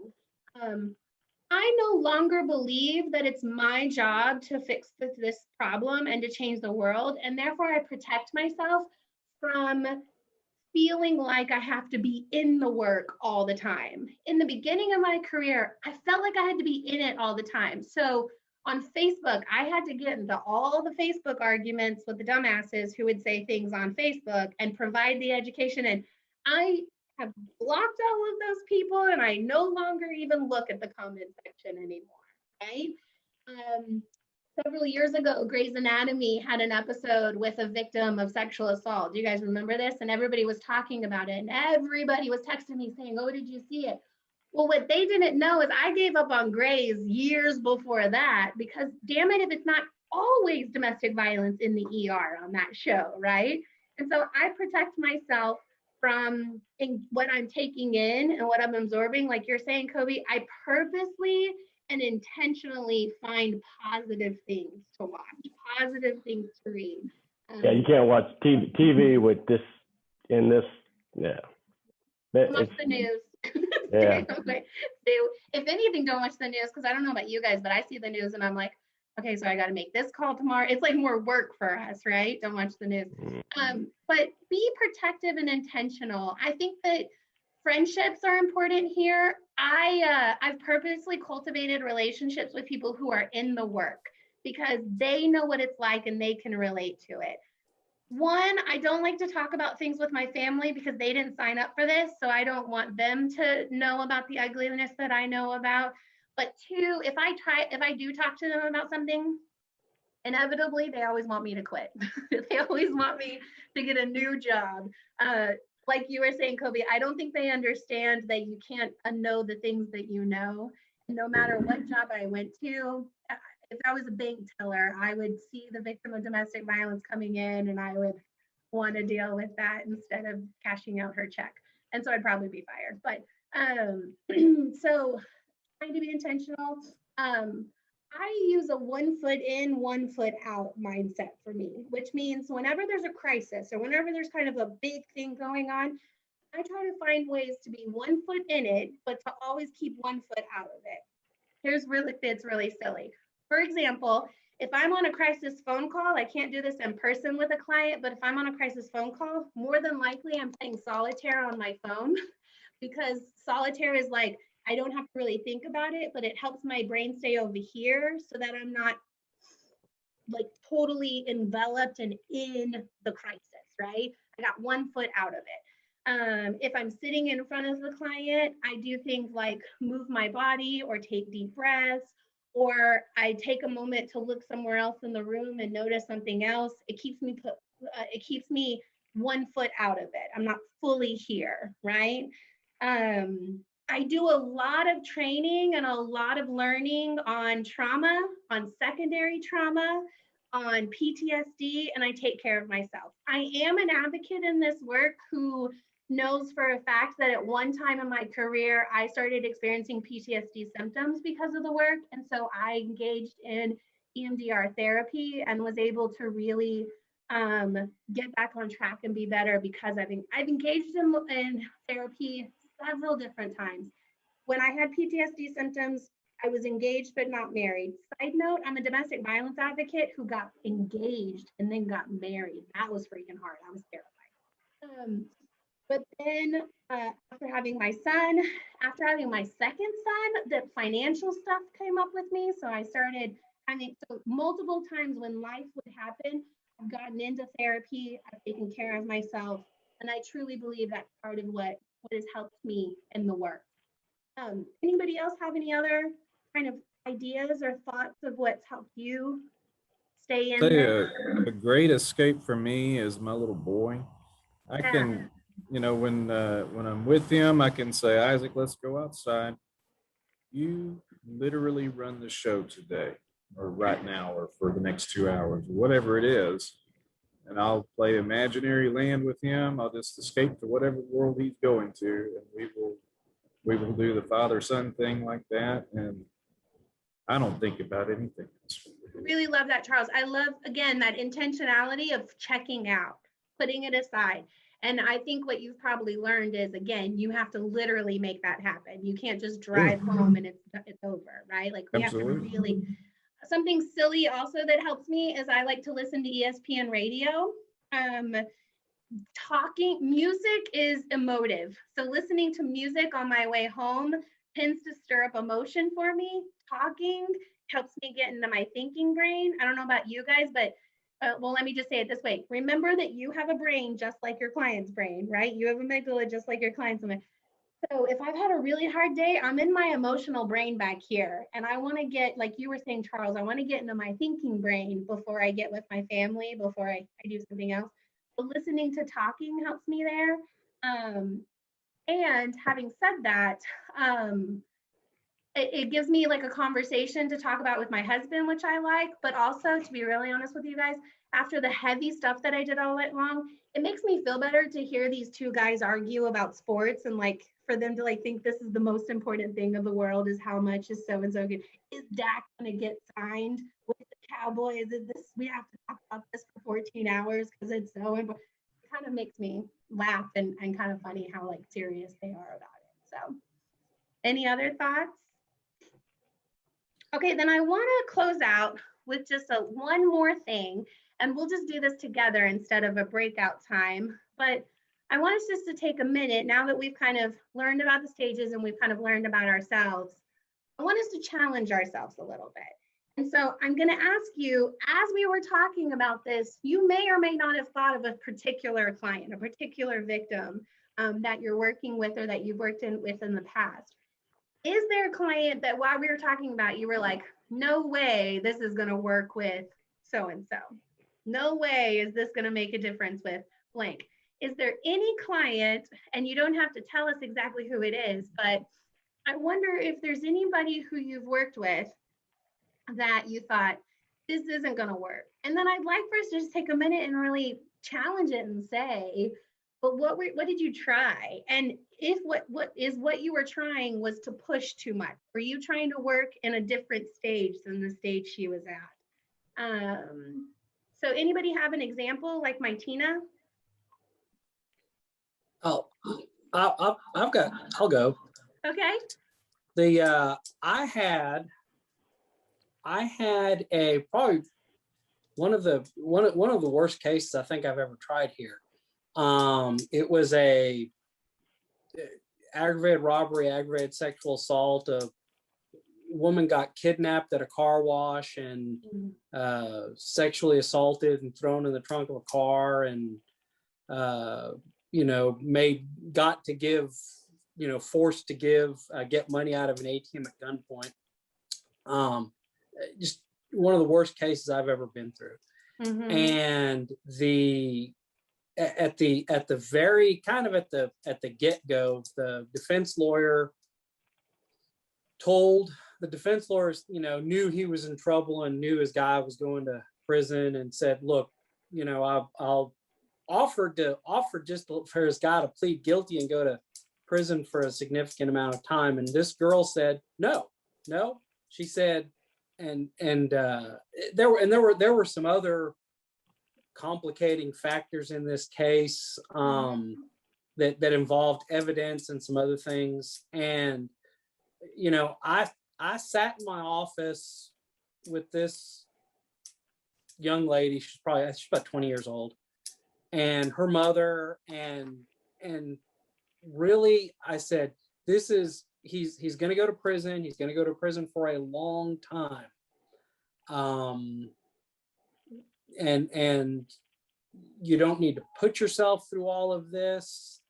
And her mother was even telling her there was some other, potentially embarrassing evidence toward her involved in this case. It didn't involve the guilt or innocence of the defendant. And she said from the very beginning, she said no, that she wanted to, face him in the courtroom, look him in the eye, and and I even told her, I said, there's a chance the jury finds him not guilty and he walks out the door and then you get nothing. Mm-hmm. And she said she did not care. She wanted this case to go to trial. And, I said, okay. And from there, I don't know if she realized what she was getting herself into, because, then there was some self-doubt on her part. There was some other, we kind of went back and forth. I constantly had to prop her up, and at the end it was fine. He was found guilty, and I think he got 60 years in prison or something. But for her, it was the at the beginning, she almost had too much self-confidence. If that sounds, I know that probably sounds a little bit odd, but it's kind of like, I don't think she realized what she was getting herself into. But from the very beginning, once she made that decision, no one was going to talk her out of it. Mm-hmm. And, I think it empowered her to, sit in that courtroom and look him straight in the eye and say, yep, he was the one that did it. That's him sitting right there. Yeah. And even then, she was, years went by. She used to, every once in a while, I would get a random phone call or email from that victim because she got a Vine notice or she got a parole notice or something. And it's almost in the back of her mind. It's in the back of her mind. She hasn't even, all these years later, she is still, what's the word I want to use? She's still processing the fact that she actually made herself go through all this. Mm-hmm. But she won. She did. She did what she needed to do in order to slay that particular dragon. Yeah. In my work with victims, a lot of times what I come up against is their idealism in the justice system, and how the values of truth and justice coming out in court is really what they're holding on to and they want. And I don't mean this negatively, so I apologize if it sounds that way, but I think all of us know that that's a lot more complicated. Truth in the courtroom is really complicated, right? Justice and what's justice and did you get justice is really complicated. And so I definitely hear that in some ways for a lot of our clients, that kind of those values of trying to achieve those things and thinking that those things will then help me feel better definitely come into play. But the other thing I can't help but hear you say, Eric, is her desire to take control, right? Like you're talking about a sexual assault victim who had her control completely taken away and violated. And so her desire to regain control and do this, I think is very indicative of the action phase. I think in stage 3, in the preparation phase, they're starting to identify what they can control, and they're starting to kind of grasp for how can I regain control. And so action stage is where they're really taking control and they're trying to do the things that they can to control it. Of course, this gets really complicated because we all know, and again, COVID taught all of us intimately, there's lots of things we don't have control over that we thought we had control over. We don't have as much control as we thought we did, but it feels like she was in stage 4 and she would have moments where she'd get scared and maybe go into 3 and be like, oh, can I do this? I think I can do this. But it definitely feels like from the get-go, she was a 4. And so that's pretty important. But what I love about it, Eric, is again, you met her in the stage that she's at. So she wanted to move forward, you moved forward. It's that empowerment piece. And actually, this honestly plays well differently in my story with Tina. So the God's honest truth is Tina's story doesn't end very well. I actually tried every intervention that I could think of, that I knew, that my supervisors knew, that I could kind of consult on. And Tina was just very much, for lack of a better word, stuck in a stage 1 place. She was so terrified by the consequences of changing or what change it might bring that she just couldn't even play with change. She couldn't even think about it or try. And so she was very stuck. And I tried everything that I could. And ultimately, guys, I terminated with Tina because she wasn't making clinical progress. We met for on and off. We took some breaks here and there to try to give her a break. And then we would for about 2 years. And then I terminated. And so I actually don't know if those damn boxes are still in that room. I don't know whatever happened. After 2 years, she still hadn't unpacked a single box. And my heart breaks for her and how hard all of that was to her. I tried very hard to stay out of judgment because I'm not Tina. And so it can be really easy to think how easy it is to unpack boxes or how she could just unpack the boxes. But for some reason, this was very hard for her. And so I say that to say, and I think this goes with what you were saying, Eric, is that at the end of the day, we believe in client empowerment, we believe in victim empowerment, and we believe in a victim's self-determination. She gets to make her choices. Even when we see potential consequences and we'd really like to protect her from those consequences, she still has the right to make her choices. And sometimes those choices are not the healthiest. Sometimes they're not the safest. Sometimes they're not the most proactive or the most beneficial. And so sometimes in my work, I try to be a mirror and I try to say things like, have you considered that if you do this, this might happen? Like you were saying, Eric, have you thought about what it would be like to testify in court? Do you know that this could be talked about in court, right? So like we try to inform, we try to prepare them, but at the end of the day, they get to make their own choices. And so we don't drag people across the stage 5 finish line. We try to really let them make their choices, let them do their thing. Part of me taking care of myself is being able to let go of that and to believe in her. Another part of that, though, is my absolute belief that healing is not just like the stages of change. Healing is not a linear journey. It's not a move forward and everything's done. And so I have absolute belief and hope that Tina never came back to me as a client, but I'm very hopeful that she came back. She went to somebody else for counseling and somebody else was able to help her. So what that means for me is that in my work and in my role, one of the biggest jobs that I have is to maintain and protect the idea of a helper, maintain and protect the idea of an advocate, of counseling, of justice system, right? Like protect these things so that if the space and the time in which I interact with this victim, if she's not ready, I do my best to make sure that I showed her a caring, trustworthy person who's ready to help her when she's able. I do my absolute best to make sure that she knows she's not alone. And when she's ready, we're here for her to reach out for. I feel very strongly in if she's not ready, and again, if we go back to our scenarios, all 3 of them were kind of forced to engage in our systems, right? So naturally, if they didn't want to do it because they were being forced to, at the very least, I try to communicate that this field, that this work is helpful when you're ready, is caring when you're ready, is non-judgmental when you're ready, is understanding when you're ready.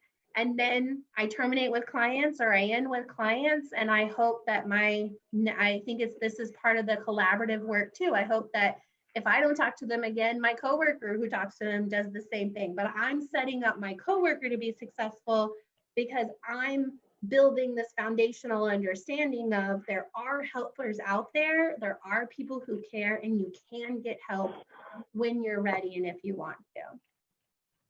Does this make sense? Absolutely. The added wrinkle about the Harmon case is I almost lost that case on appeal. And after all of that, if I would have lost that case on appeal, I don't know what I would have done with myself after Jennifer put herself through all of that. So Right. That's a did lot not of lose pressure. on appeal, thank God, but it was very close. So that was Yeah. another thing that I think I probably lost a lot of sleep over. Yeah, that's a lot of pressure. That's a big one. That one's heavy. Does anybody, we're technically, you guys did so great. We're technically a little bit early. Does anybody have any questions about the stages, about its application, about how it literally works in your field, anything like that that we can support each other in?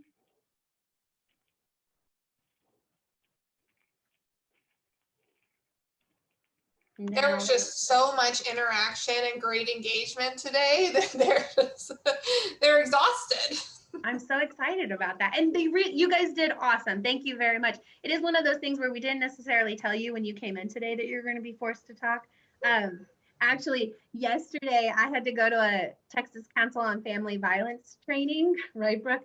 And like I said, my bedroom exploded because of the stupid storm and the water. And so my whole plan was to listen to the presenter in the conference with my camera off so that I could like start putting some of my house back together. And dang it, if we didn't get on there, and they wanted to do breakout rooms. And I was like, this is not what I wanted today. I didn't want to talk to people today. So that may or may not have been you. Let me say, I very much appreciate you interacting and talking, and definitely think it was beneficial to all of us. So. We appreciate it. If we could get the slideshow where we could print it off, the paperwork, so I could. Absolutely. We have the slideshow to send out, and then there was also a handout that, AJ, did I send both of those to you? Yes. So the slideshow in the handout will be in a link on an email once you complete the survey. Okay. And the handout will have more of like the stages laid out, and it'll also have a little bit more of like some language and the do's and don'ts. One of them says stages of change for advocates, but again, I think it's very applicable whether or not you're law enforcement to the scene first thing, first time interacting at the scene, or you're the attorney prosecuting or anything there. So hopefully it's a little bit more of that like practical do's and don'ts. Okay. Got it? Okay, well then we can give you 12 minutes. I just did math again. 12 minutes of your life back. You're welcome. Thank y'all so much for being here. It's so nice to meet more folks from Chambers County that are involved in the great work that we've already seen through Waikisha and Eric and their team. And again, I just really appreciate your willingness to have these hard conversations and everything that you do in your day-to-day life. So if there's ever any way that ICCR can be of assistance, always feel free to reach out to me, reach out to AJ, who you'll get an email from tomorrow with your evaluation, training certificate, handouts, all of that.